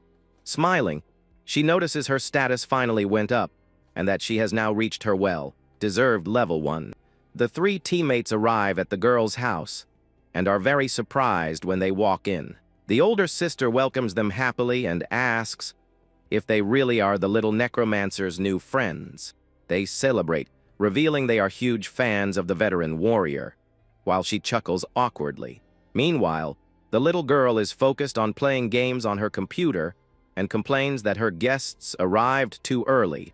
The older sister reflects on her effort and finally grants her permission to register, but she warns that if she fails the official test, she won't be able to complain about anything, and the little girl agrees instantly. She smiles victoriously, thinking she would never fail the test since she is the legendary master of the underworld. The next day, all the candidates line up to take the dreaded mana measurement test. Waiting for her turn, the little girl complains mentally about the number of weaklings trying to become hunters. Then, the instructor points at the little girl, telling her to step forward to begin her evaluation. The little girl steps into the tech booth and follows the command to stand still with her arms stretched out. A strong blue light begins covering the girl's body while the machine reads her power. The evaluator with glasses looks at the results panel with her eyes wide open in complete shock. She reveals the girl barely passed by only 3 points, sparking laughter among the other candidates. Suddenly, the panel flashes with the maximum score of 900 points, making the girl curious. She gets really annoyed when she realizes who was responsible for reaching that absurd mark. It is her impulsive rival who was just discharged from the hospital and is already showing off his monstrous score. The guy mocks her low score, and that makes her extremely furious, to the point of radiating pure anger. She boils with rage inside, realizing the annoying boy was definitely laughing in her face. Clenching her fist tightly, the girl swears she's going to wipe that smirk off the rival's face no matter what. Next, the instructor announces the start of the physical test, where they must strike an energy barrier. A young swordsman runs with determination and readies his physical attack with all his might against the target. The sword strike causes a small impact on the barrier, resulting in a low score for the warrior. Soon after, a muscular warrior hits the energy shield using his massive iron chain. A powerful fire mage blasts the target, creating smoke and reaching the mid-tier ranking level. The little girl notices the maximum level there is the mid-tier ranking level and gets ready for her turn. But before her, the impulsive axe boy steps into the arena, drawing everyone's attention. The crowd whispers about his strength, eager to see the damage his weapons can cause. With a swift move, he spins his axes, creating a trail of wind and energy around him. The colossal impact breaks the protective barrier in half, leaving the instructors in complete shock. The crowd cheers at the guy's huge score, but the little girl pretends not to care about that display. The victorious young man looks back with disdain, wanting to see what his little rival's reaction will be. He gives a mocking smirk while the instructor finally calls the little girl to the arena. The audience whispers about her being the worst in the previous test, but the girl steps forward, ignoring the comments. Then, she tightly grips her necromancer ring, releasing a bright green light beam from the jewel.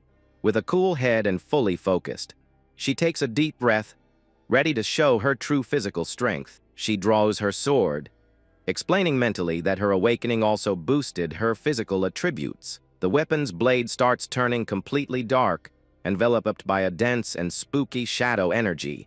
The spectators are surprised to see the bizarre, dark coloring appearing around her sword. With a quick push, the little girl slides across the arena floor, dashing forward like a true black lightning bolt. A horizontal slash of purple shadow energy rips through the air of the scene with unbelievable speed. The powerful strike completely destroys the machine's protective shield, reducing the device to dust. The axe rival and everyone in the crowd are left speechless, unable to believe that feat.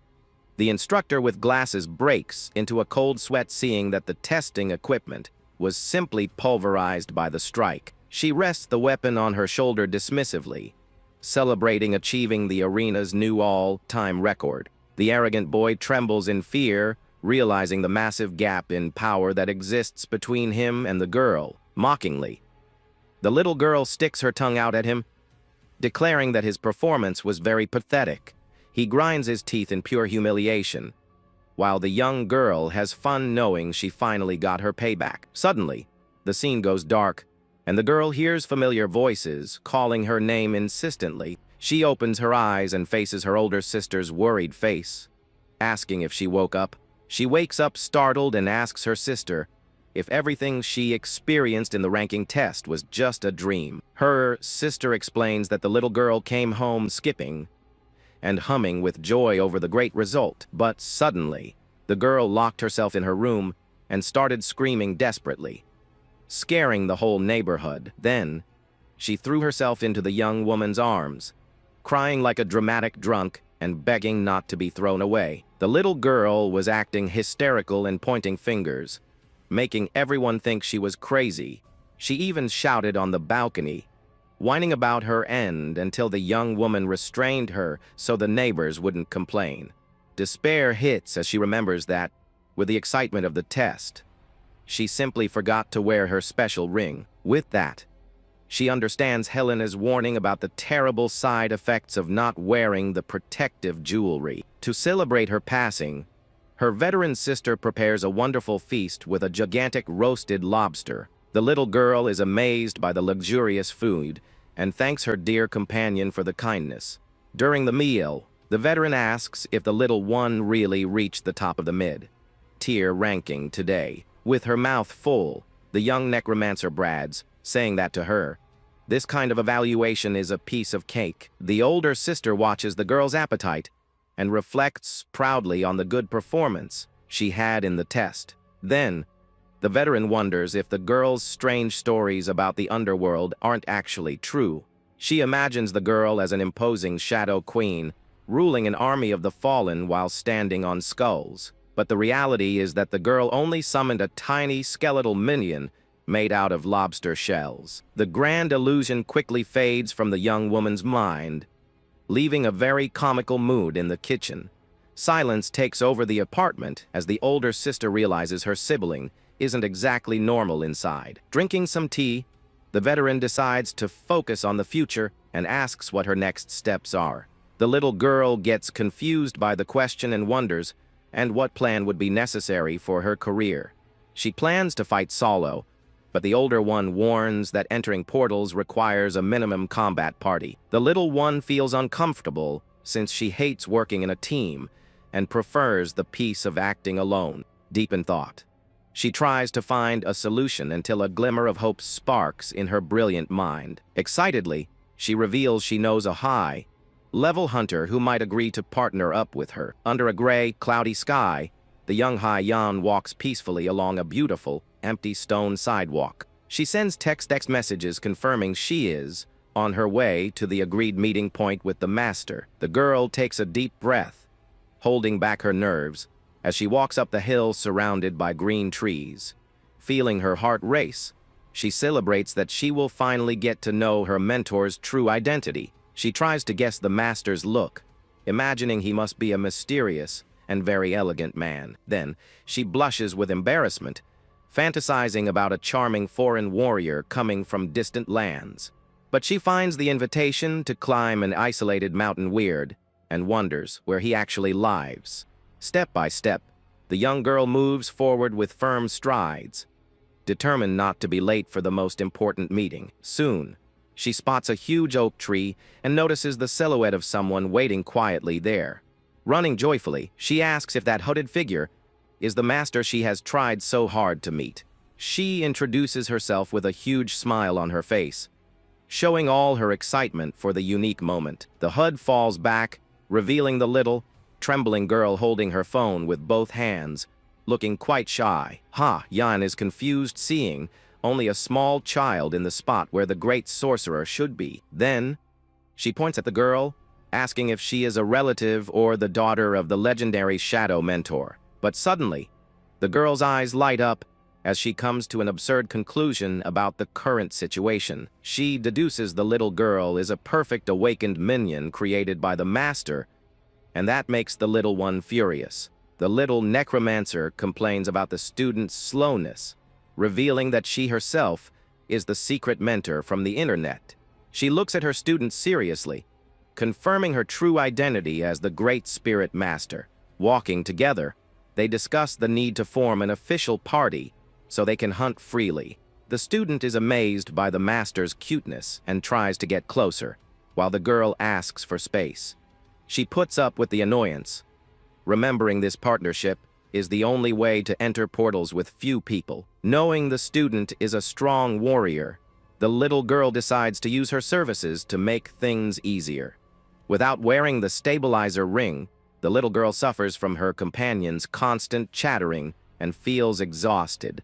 Upon arriving at the residence, the older sister opens the door, and Yeon goes into shock upon recognizing the veteran. The little warrior observes the sudden silence, not understanding the reason for so much surprise in the hallway. She looks at both of them confused, not understanding the older girl's exaggerated reaction at that moment. Trembling, the student points at the little girl, stuttering as she realizes that child is her powerful master. She screams in surprise when she notices the girl's sister is the famous veteran warrior she is a massive fan of. The older sister is also amazed and scolds the little one for not telling her earlier about her elite friendship. With great joy, the veteran invites the visitor inside, leaving the impatient little girl aside.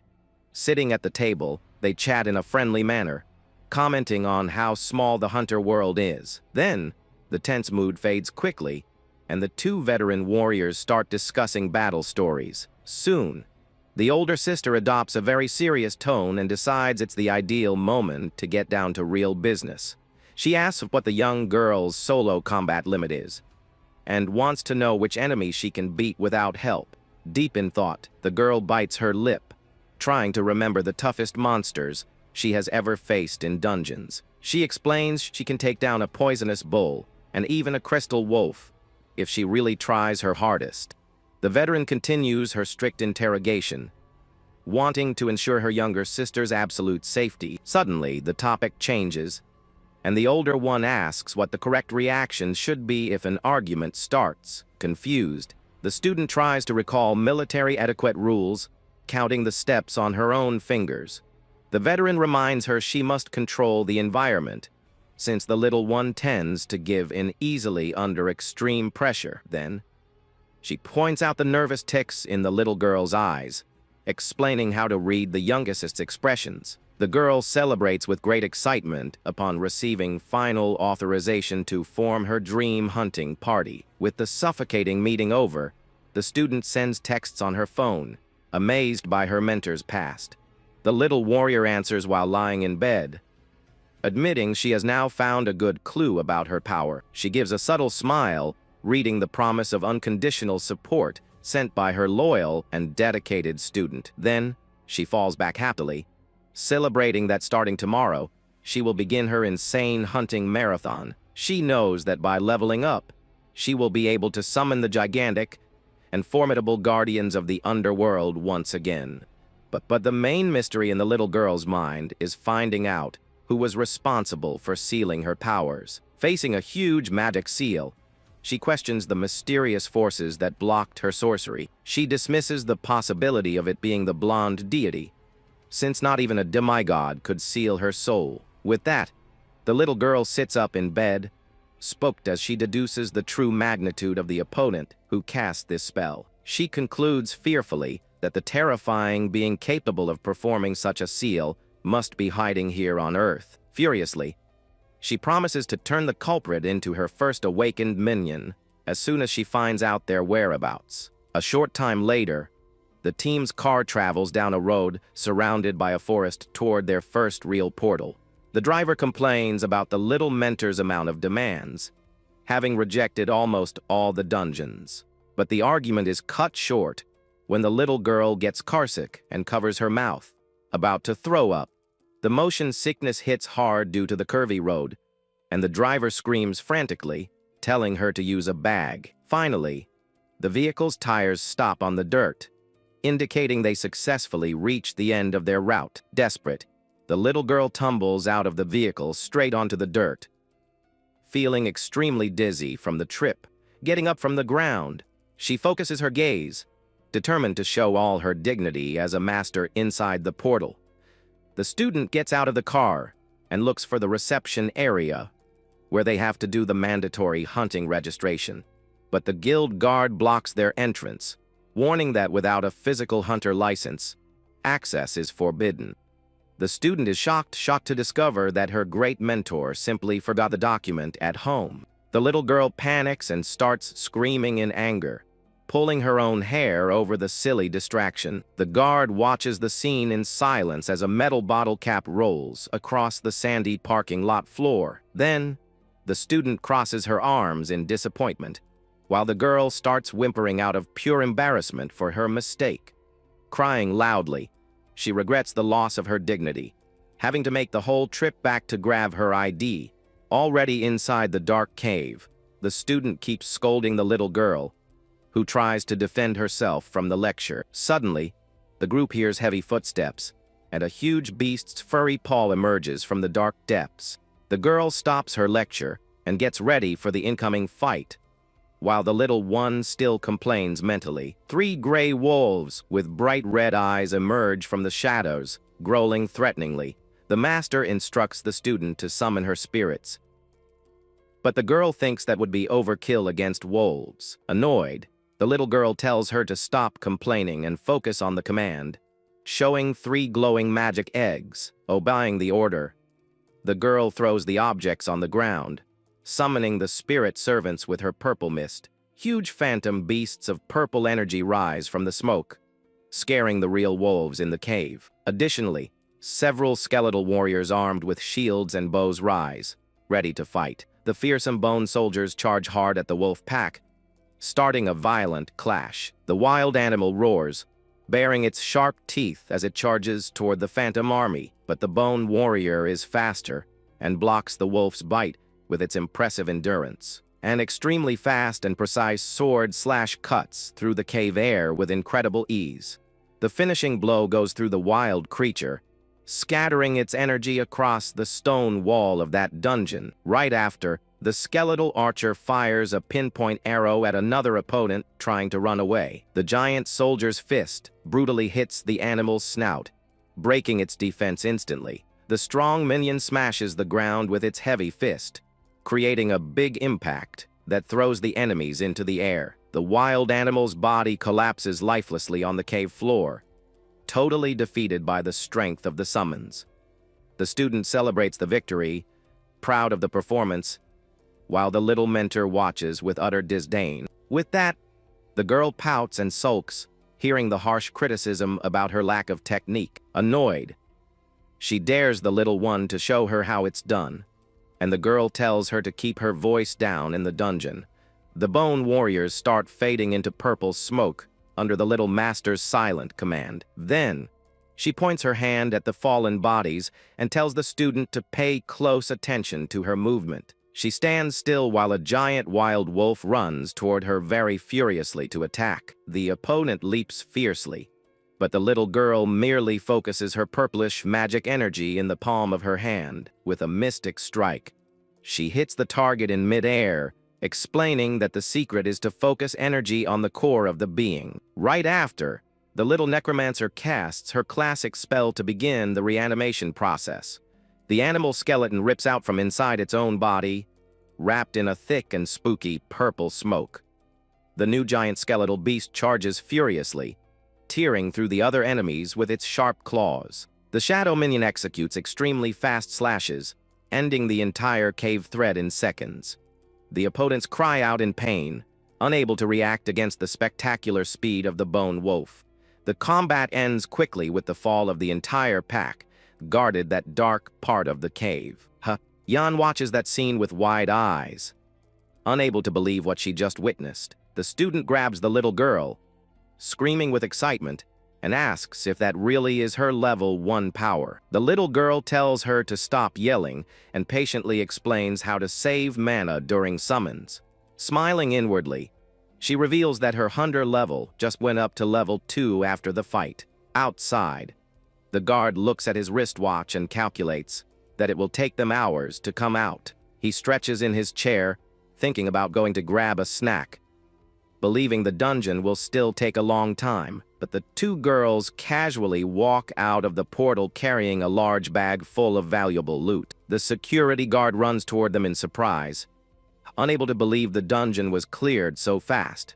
He stammers in shock, claiming it's impossible to beat that challenge in just 2 hours of hunting. Over the next few days, the two partners keep invading portals and taking down giant stone totems. The little necromancer faces gigantic snakes, breaking all-time records in every new dungeon. Other warriors whisper on the street, saying they became famous on the forums as the Speed Duo. Wearing a blue cap, the little girl listens to the curious bystanders' comments and mentally complains about people gossiping.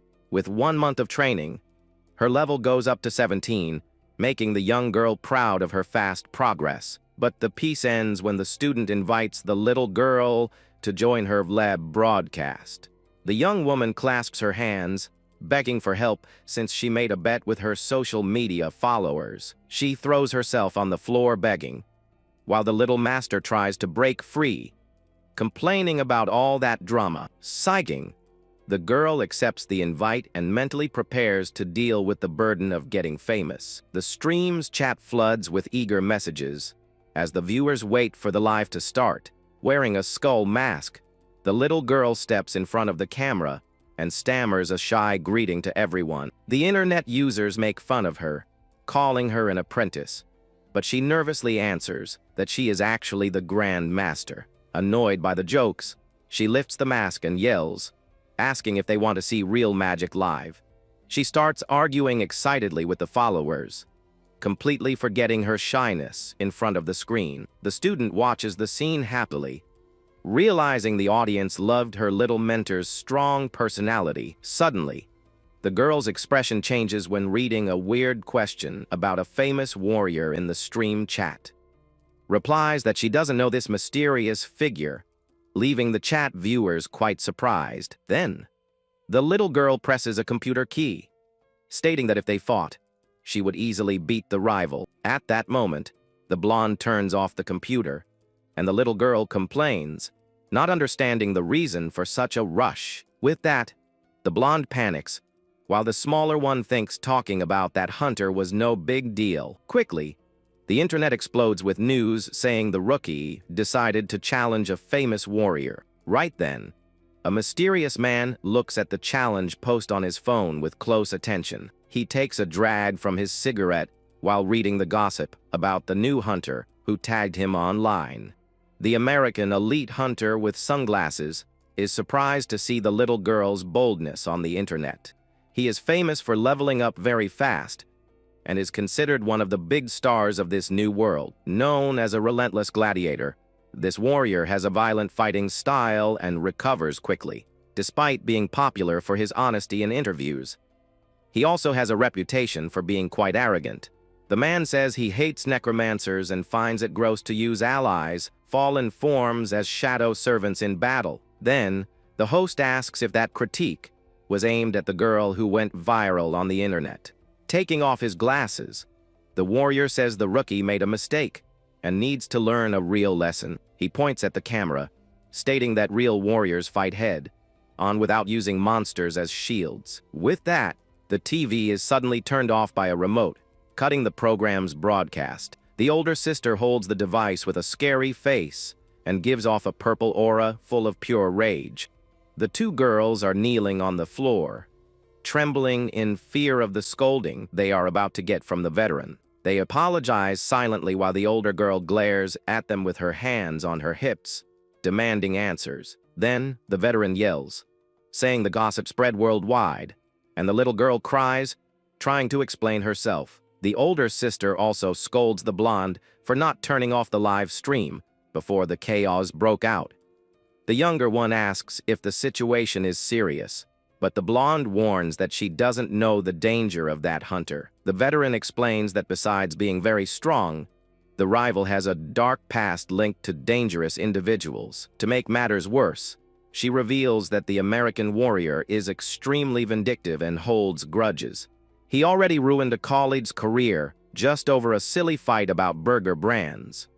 The influencer tries to comfort herself, thinking the man won't care. But the other one doesn't buy it. At that moment, the little girl tries to relax, thinking it would be ridiculous for him to travel just to get back at them. But whenever someone says that, something bad happens, and the phone starts vibrating on the bedroom desk. Annoyed, the girl takes off her headphones to see who is sending so many messages non-stop. She gets a huge fright, and her red eyes go wide as she looks at the phone screen. The screen shows dozens of weird spam messages, clogging her entire inbox all at once. Several fake news stories start popping up online, accusing the influencer of committing multiple frauds. In a new live stream, the blonde desperately tries to defend herself, while her subscribers start cursing and canceling her. Suddenly, her stream gets banned from the platform for supposedly violating community guidelines. She calls the younger one crying, asking for support. But the little hunter doesn't care much about her friend's drama. Besides, the little girl is also stressed playing on her computer as she sees a player steal her raid. Angrily, the younger one hits the desk, yelling that the jerk invaded her game to steal her rewards. Then she begins to suspect that these virtual and attacks might be the American hunter's doing. But the situation crosses the line when her game account gets permanently banned for hacking.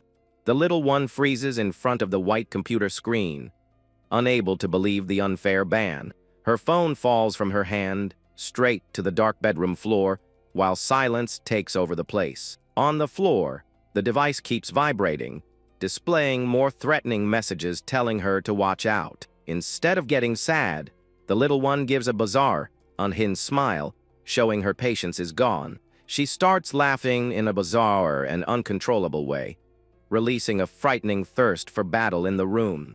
The young girl yells furiously, swearing revenge against the wretch who dared to mess up her peaceful life. After the outburst, she takes a deep breath and calms down, determined to put a permanent end to this clown show. With a dark look, the younger one coldly states she'll need to take down the one responsible for all this chaos. The next day, the influencer is shocked to hear the master plans to travel to America to fight.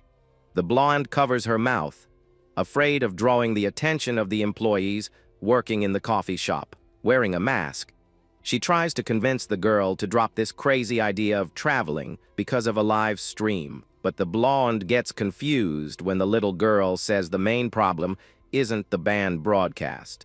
The younger one shouts with hate, revealing the man also banned her diamond account in her favorite game. With that, the blonde tries to help, saying she knows someone in the business to try and recover the banned account. But the little necromancer has other dark plans and prefers to turn the culprit into her awakened servant. Her companion reminds her they don't have enough information to find the rival in the middle of America. With a firm look, the little girl warns there's always a smart way to solve these problems. She remembers she has a second, highly skilled disciple who is usually helpful in these tough times. At the mansion, the woman with long hair reveals she knows the American hunter and his dirty secrets very well. The powerful top-tier necromancer asks if the little master just wants a chance to meet him. Then, the blonde almost faints from shock, discovering the powerful witch was the little girl's second student. Very elegantly, the new ally says she respects the blonde a lot for being her senior in their studies. She then suggests the best tactic to catch the rival isn't hunting him down, but setting up bait to lure him. The two friends are shocked when the green-haired woman promises to bring the hunter to Korea. They are horrified to learn the opponent often does illegal and shady deals in the region. 2 weeks later, the scene shifts to an abandoned, quiet warehouse in the middle of the starry night. Heavy footsteps echo on the dark asphalt, announcing the arrival of someone mysterious at that warehouse. At that moment, the American hunter enters the dark place, demanding the delivery of the promised goods. A beautiful woman in a suit with a black briefcase turns to face the man with a cold, piercing look. She opens the metal container, revealing the artifact, while the opponent watches with deep greed. He praises the legendary monster bone item inside the case and smiles, believing he made a good deal. But the villain quickly betrays the deal and attacks the negotiator, grabbing the lady by the neck brutally. The villain complains about being underestimated and warns he can sense other people hiding around them. Then, the American reveals he noticed the trap because the item she brought was just a fake replica. Very coldly, the hunter ruthlessly strikes the lady down to the floor without showing any remorse for the cruel act. Soon he turns toward the shadows and orders the intruders to come out of hiding at once. The man proves he has great combat instincts as he tries to figure out who his adversaries are. Two mysterious silhouettes emerge from the shadows, revealing the hooded little girl and her loyal blonde squire. The fallen young woman gives a creepy smile, and Helena points out that that lady was just an awakened puppet. The master notes the villain attack to finish her off and comments he seems, well, accustomed to cruel crimes. Suddenly, the mystic ring on the little master's hand starts glowing intensely with an emerald light. With a scary smile, the little girl releases her purple spell, ready to start the real fight. The elite hunter arrogantly asks if the little girl is just a weak helper to his opponent. Mockingly, the smaller one tells him to shut up and asks if the villain still hasn't realized the mistake he made. Then, she fires a purple power beam, yelling that the rival destroyed her precious video game account. The warrior gets extremely terrified seeing the absurd power of the girl's destructive magic. The massive blast of mystic energy explodes against the wall, creating a huge shockwave in the warehouse. He dodges the attack and complains in disbelief that she set up all this mess just over a simple game. But the little necromancer tells the man to mind his manners and focuses her attention on launching more fast strikes at him. She remembers when she cried in anger in her room while trying to rank up in her matches. Furiously, the little girl yells that she spent sleepless nights to manage to reach her diamond rank. Without understanding anything, the opponent drops his briefcase and mocks her, saying she's just a weak, low-level nobody. With that, the American draws his glowing blue mystic blade to put an end to that silly argument for good. The warrior claims he wasted his precious time there and swears to take them both down as compensation. With a swift motion, he delivers an overwhelming sword strike that cuts the wind with brutal force. The smaller one pushes her blonde companion back, telling her to retreat and just make sure the enemy doesn't escape from there. Then, the little warrior jumps into the air as the dangerous villain charges head on using his steel shield. Furiously, he brings down his mystic weapon, delivering a fatal slash straight at the girl's defenseless body. A violent impact hits the center of the warehouse, generating smoke and debris all over the dark scene. Seeing the devastating attack, the frightened influencer screams desperately for her dear mentor's sake. The impact leaves its mark as the struck girl falters, while the arrogant gladiator smiles victoriously. But suddenly, a small straw doll appears floating in the air, leaving the warrior quite confused. Laughing out loud, the girl says he is pathetic for not knowing the difference between her and an illusion doll. Sitting on the ceiling pipes, the little one mocks the rival's level, calling his strength very cute. She floats down and warns that if the opponent doesn't have good intel, it's easy to get fooled in combat. The system panel glows, revealing the younger one trained hard until she reached level 29. The American looks terrified at the remnants on the ground, realizing the dolls were mutated spiders. With a scary smile, the girl points her finger, declaring that the main event is going to start now. Channeling her purple mist, she makes dozens of skeletal spiders emerge from the dark warehouse floor. But the arrogant gladiator charges forward laughing, saying cheap tricks like that won't work on him. Then, a huge cone of purple energy starts forming on the ceiling of the place, startling the adversary. The massive magic structure slowly slides toward the ground, releasing a lot of spirit pressure. The mystic cocoon starts cracking in half, letting a trail of shadow light shine through the enclosed space. The American warrior watches that massive rift open right in front of him tensely, not knowing what to expect. A mysterious voice echoes from inside the portal, declaring her happiness at being summoned by the master again. From the shadows emerges a beautiful spider creature dressed in red, answering to the name Penerochi. She looks at the surroundings and realizes she is in a completely different world from her spirit home. Joyfully, the monster grabs the smaller one in a very tight hug, praising her summoner's cuteness. Annoyed, the little girl tries to break free and yells that this battle moment is no time for playing around. The monster finally understands the situation and focuses her hungry gaze toward the terrified gladiator.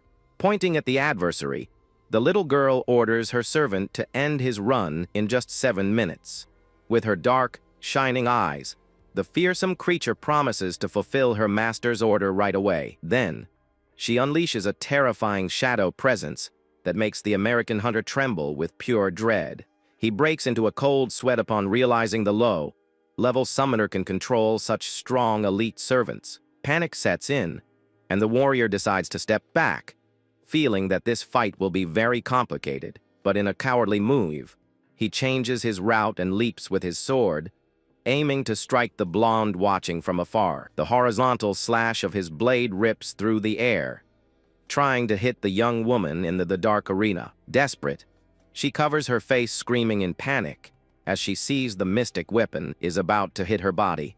But the strike is blocked at the last second by a magic barrier that appears, protecting her companion. Glowing red chains wrap around the American warrior's body, binding his arms with immense force. Helena reveals the villain fell straight into her trap when she used her special soul confinement spell. Grinding his teeth, the opponent realizes he is now locked in a high-stakes battle against the rivals. With extreme speed, the monster jumps from the ceiling, landing fast strikes on the rival with her sharp claws.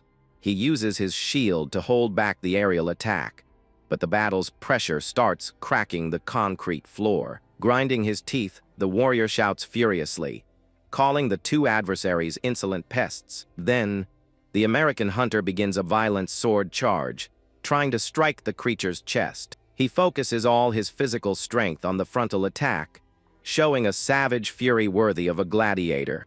But the spider servant just gives a sarcastic smirk, finding the opponent's effort very pathetic. She blocks his powerful mystic blade, using only her glowing bone hind legs. The opponent sweats cold, noticing the monster's mystic defense is simply impenetrable in combat. Suddenly, she fires blasts of sticky web from the ceiling, forcing the rival to fall back to defend himself. Upon touching the ground, the warrior notices a dense purple poison mist covering the entire floor of that warehouse. The creature praises the adversary's endurance, but warns that his playtime is very close to the end. With that, a golden glow covers the rival's body, revealing he is using his fast healing spell. The man gives a mocking smile, claiming they don't have a single chance to beat his regeneration. He brags, saying he will be the last one standing, but suddenly starts coughing heavily mid-sentence. The villain chokes violently as he drops to his knees on the floor. Scared, the gladiator wonders what is happening, and the little master decides to reveal a secret. She calmly explains that her spider servant's hind legs are coated in a lethal poison. The hunter falls into despair, knowing the deadly toxin will spread even faster if he fights. With complete calm, the little girl starts counting on her fingers, taking a vote on his fate. She mockingly asks if he prefers to turn into a shadow knight or a regular awakened servant. But the villain lowers his head and starts laughing in a bizarre way, leaving a tense mood in the dark arena. With red eyes full of pure madness, he flashes a maniacal smile, showing he won't give up easily. The two companions watch the opponent's insane reaction with great suspicion and silence. The man praises the little necromancer's strength, admitting it's been a while since he faced such a tight spot. He guarantees he won't go down without giving it his all, and focuses his last reserve of power.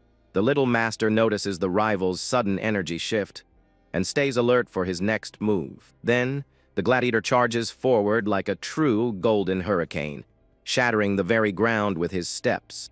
The villain activates his forbidden god of war skill, unleashing a massive explosion of yellow flames, The giant wave of destructive energy covers the whole warehouse, lighting up the three girls at the entrance. The smaller one realizes he used a rage technique and orders her servant to wrap up the clash quickly. Roaring with extreme violence, the warrior yells, asking where they think they are going to escape to. With a monstrous leap, he crosses the warehouse, delivering a vertical strike covered in golden flames. But the skilled spider creature crosses her arms, readying her red barrier to withstand the impact. The two forces collide, creating a massive purple shockwave that makes the warehouse walls shake. She dodges the gladiator's attack gracefully, sliding through the shadows with elite agility. But suddenly, the monster gets startled when she realizes the opponent managed to dodge her counterattack. She spins around quickly, trying to track the warrior's position as he vanished from her line of sight. The rival appears behind the spider servant, unleashing a very fast golden light slash in the air. Seeing the incoming danger, the warrior pushes his blade forward while coughing even more. The monster is hit directly by a net of golden slashes that catches her in a chain of damage. She complains the enemy is too fast and warns that his poison will take a while to take effect.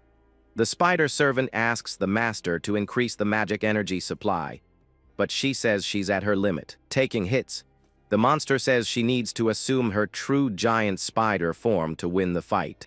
But the little girl tries to stop the summon out of fear of the consequences the real transformation will bring. Even with the warning, a huge storm of purple energy starts covering the spider servant's body in the room. The creature's terrifying and glowing red eyes start opening in the middle of the dense purple mist.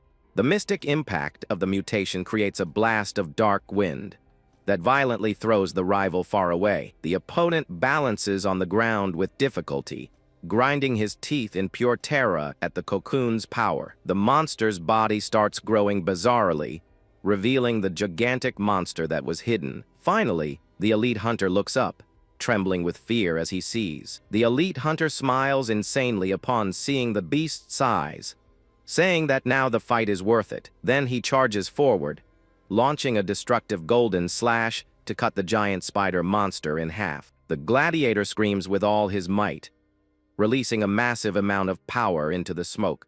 He focuses his fierce gaze as the fury of battle consumes his mind uncontrollably, but the colossal beast deflects the attack, slamming its giant leg against the floor and causing a strong impact. Nimbly, the warrior jumps, dodging the Dabarus, and prepares a new counterattack from above. Suddenly, he is caught off guard by a huge invisible web that completely blocks his advance. The bluish web wraps around the hunter's whole body, pinning his arms and sword with great force. The villain roars in pure rage and despair when he notices he is completely immobilized in the dark arena.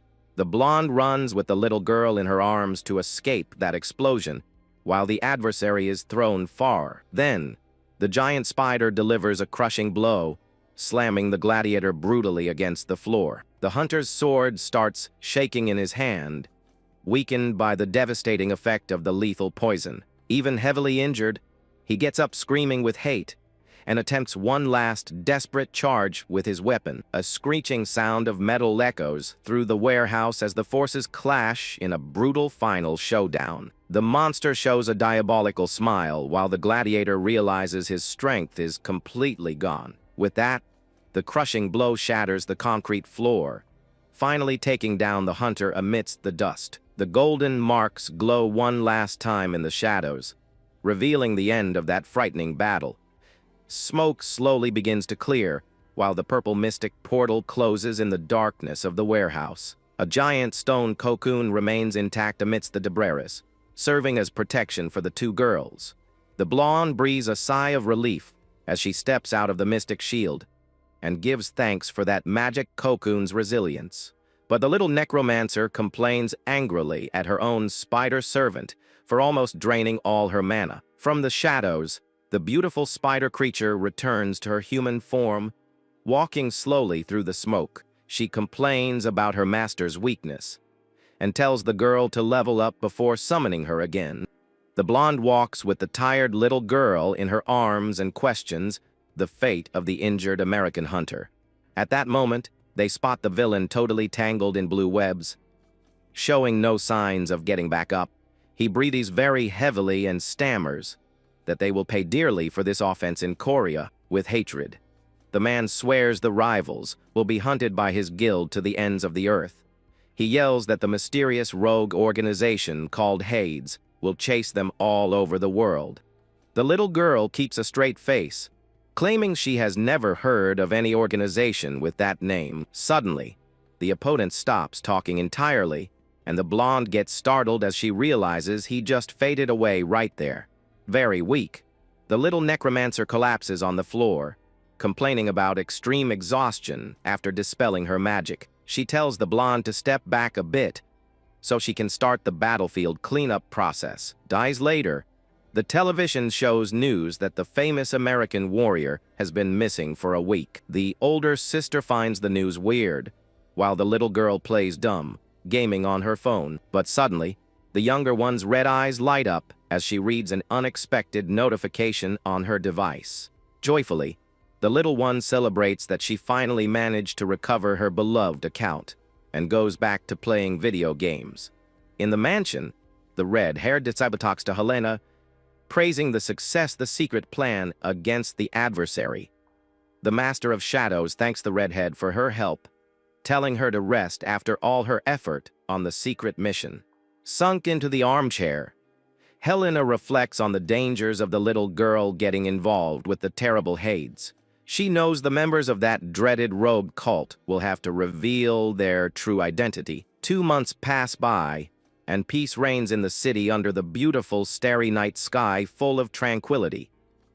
The older sister comes home from work to her apartment, happily calling out to the little one at the entrance. Walking down the dark hallway, she hears repetitive mouse clicking sounds coming from her room. The little girl is totally focused on the monitor screen, her red eyes glowing in the dark. She fires virtual shots at opponents in the game, showing spectacular finger agility. Cheering loudly, the smaller one raises her arms, celebrating that she finally returned to her well-deserved diamond rank. But the older one holds the girl's head, laughing dismissively, and asks if she is having a lot of fun. On the bedroom floor, several empty soda bottles show the little one has become a complete couch potato. The veteran crosses her arms worriedly, saying she's been like this ever since she trained in the dungeon with the blonde. Feeling awkward, the smaller one tries to play it off by smiling and scratching her head, so she doesn't reveal the truth about the big fight. The younger one reflects that she needed to rest from the exhaustion of the battle. But playing video games again was way more fun. At that moment, the veteran lets her know the blonde has been looking for her and sending countless messages. Panic hits when she learns her former classmates are also out exploring dungeons with the guild. She remembers the strong warrior who already leveled up to the mid-tier and is progressing incredibly fast. With that, the little girl makes a funny, surprised face, unable to believe her old friend's absurd progress. She quickly starts searching for information on the internet search engine to clear up this gossip. Shock takes over her expression, and her red eyes get glued to her computer monitor. The little hunter grumbles with her head down, while her dear sister watches her with a very confused look. She points at articles calling her outdated on the internet for disappearing from real hunting missions. Then, she admits she slacked off too much for 2 months, but complains that the journalists have been very cruel to her. So the younger one decides it's time to get back to hunting, and her companion celebrates her sudden decision. But she knows she reached level 29 and needs bigger challenges to keep progressing fast. The blonde influencer meets the little one on the street and complains furiously about her calls going unanswered.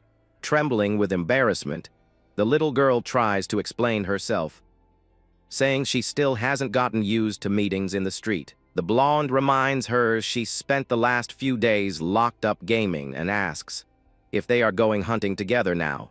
In front of a massive tree, the blonde explains that medium dungeons require parties with at least 6 hunters.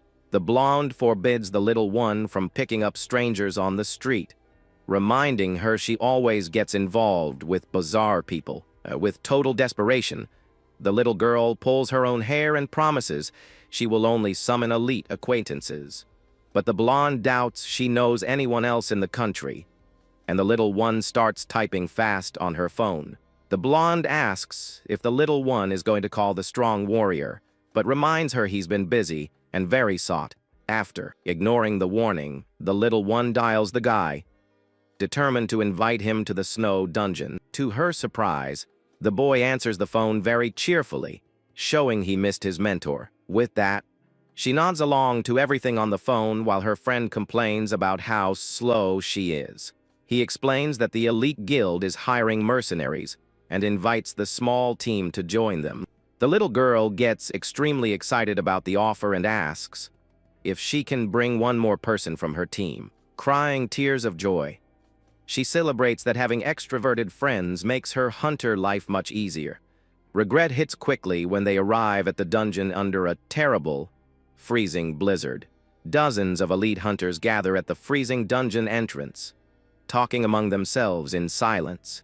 The veteran warriors whisper as they recognize the little necromancer, who had been missing from major battles. She feels uncomfortable with the number of warriors on the expedition and asks why there are so many people there. Feeling dizzy, the smaller one almost passes out from social exhaustion, but the blonde lets her know they will be in a smaller group.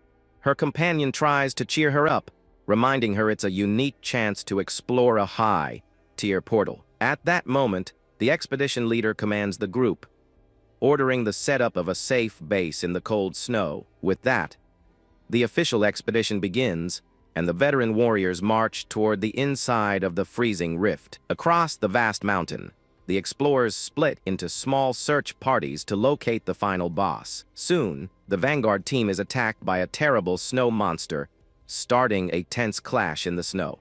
But the search for the mystic boss takes many days, causing great fatigue and irritation among the team leaders. The cold drains everyone's strength, and the little girl starts sneezing loudly, suffering from the freezing weather there.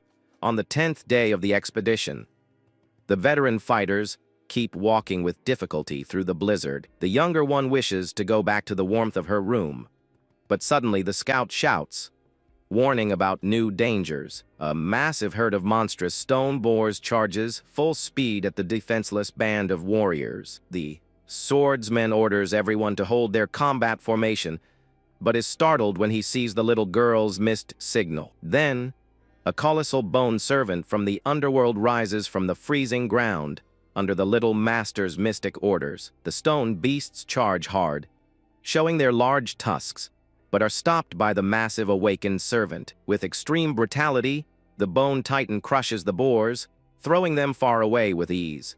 The mercenaries are baffled as they recognize the summoned minion was the monster they defeated yesterday. The little master focuses her determined gaze and warns that the team needs to pick up the pace on the snowy mountain. Her guardian's massive skeletal arm strikes more targets, clearing a path through the freezing blizzard there. It delivers extremely heavy blows, clearing the entire enemy horde in just a few seconds of battle. The warriors watch the scene in all of the spectacular efficiency of the little one's combat tactic. The swordsman celebrates the mystic support, saying that using the giant ice warrior will make the search much easier. Following the trail left by their ally, they finally spot a large mystic cave in the ice. Then, the guild leader approaches the great stone portal, confirming that is the big boss room. But the boy turns down the compliments, explaining the little necromancer was mostly responsible for that victory.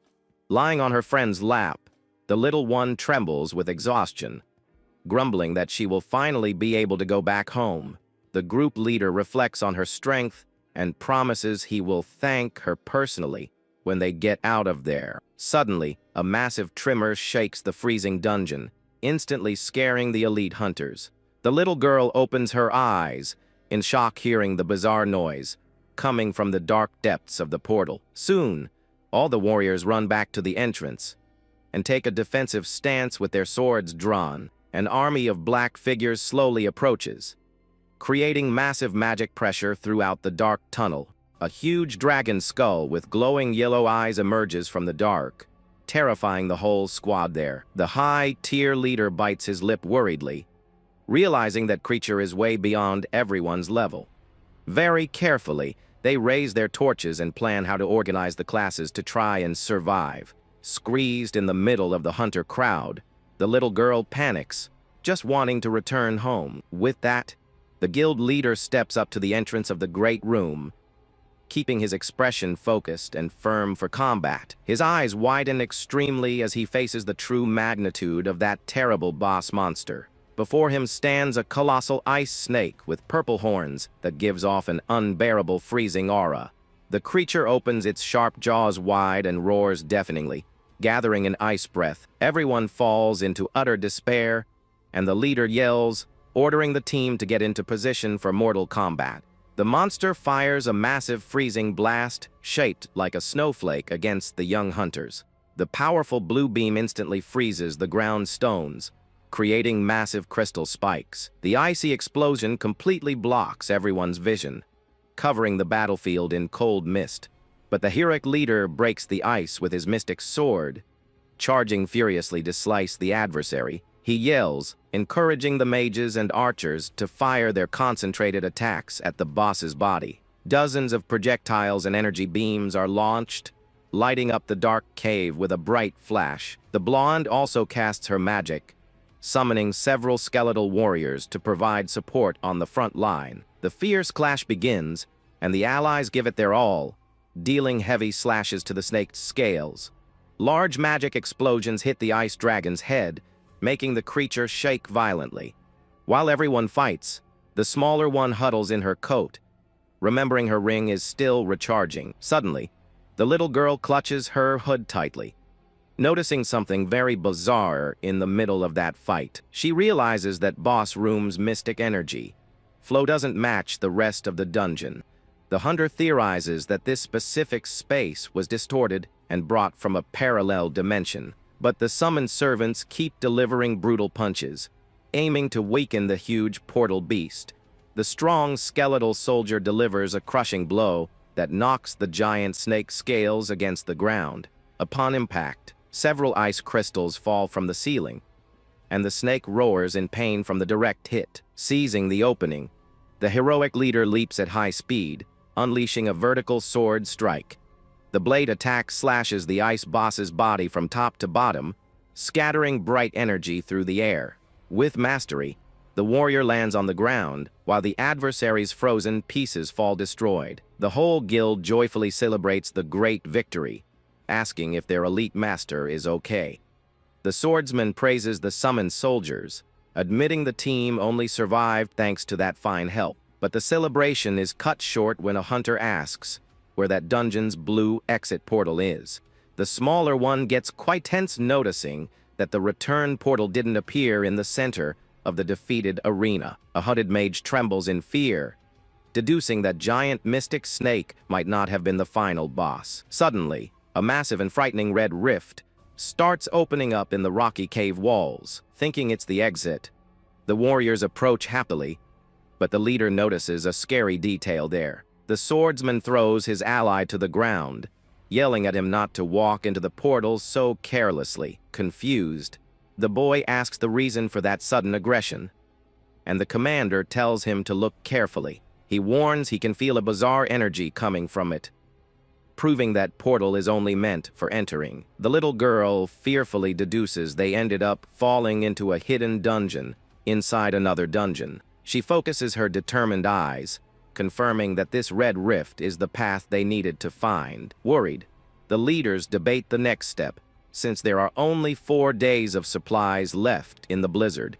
One of them suggests waiting for the mystic portal to open, but the veteran warrior disagrees with the silly idea. The high-tier master states the only safe option to save people is to march through the red portal. With that, he orders the team's advance, believing they will manage to handle the challenge if they work together. The little hunter falls into despair, realizing they actually plan to invade the mysterious rift. At that moment, the commander marches head on into the red mystic rift, guiding the fearless band of rookies. The heavy footsteps of the fighters echo on the rocky floor as they walk through the portal in silence. With a lot of dread, the younger one walks right behind, scanning the surroundings for any hidden danger. Suddenly, a purplish magic smoke fills the environment, covering all visibility with a mysterious mist. The little girl focuses her determined eyes, feeling that an absurdly evil energy is concentrated nearby. She breaks into a cold sweat of terror, realizing that Mystic Place is far more dangerous than she initially thought. Looking ahead, the explorers are horrified to see thousands of skulls covering the floor. The atmosphere gets extremely heavy and hard to breathe, leaving the blonde quite scared and panting. The warrior yells to keep their guard up, but a terrifying night phantom appears right behind him.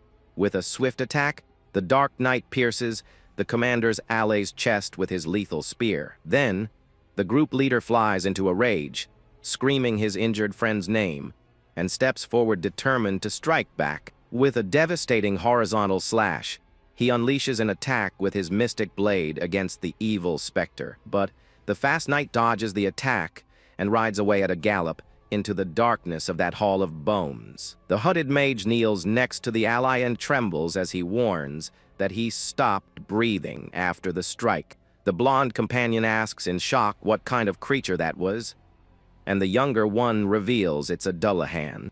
The little girl seriously explains that this dungeon has the maximum danger ranking, but the conversation is cut short when a mystic voice echoes through the hall, catching everyone's attention there. Suddenly, the warriors start screaming in pain, feeling a terrible mental pressure affecting their brains. The younger one realizes the shadow telepathy is driving all the mages sensitive to the underworld crazy, but she sighs mockingly, knowing such a weak mental trick would never work against her soul. Very boldly, the little girl questions out loud, wanting to know the true identity of the owner of that voice. The mysterious mystic voice begins to laugh, finding the presence of the little necromancer there very interesting. A huge, spooky skeletal hand emerges from the red mist, revealing the arrival of the Grand Master of the place. Astonishment hits the little girl, who focuses her determined gaze on the massive, dark spiritual threat. The supreme monster tells the little one to step closer, revealing he wishes to have a friendly chat with her.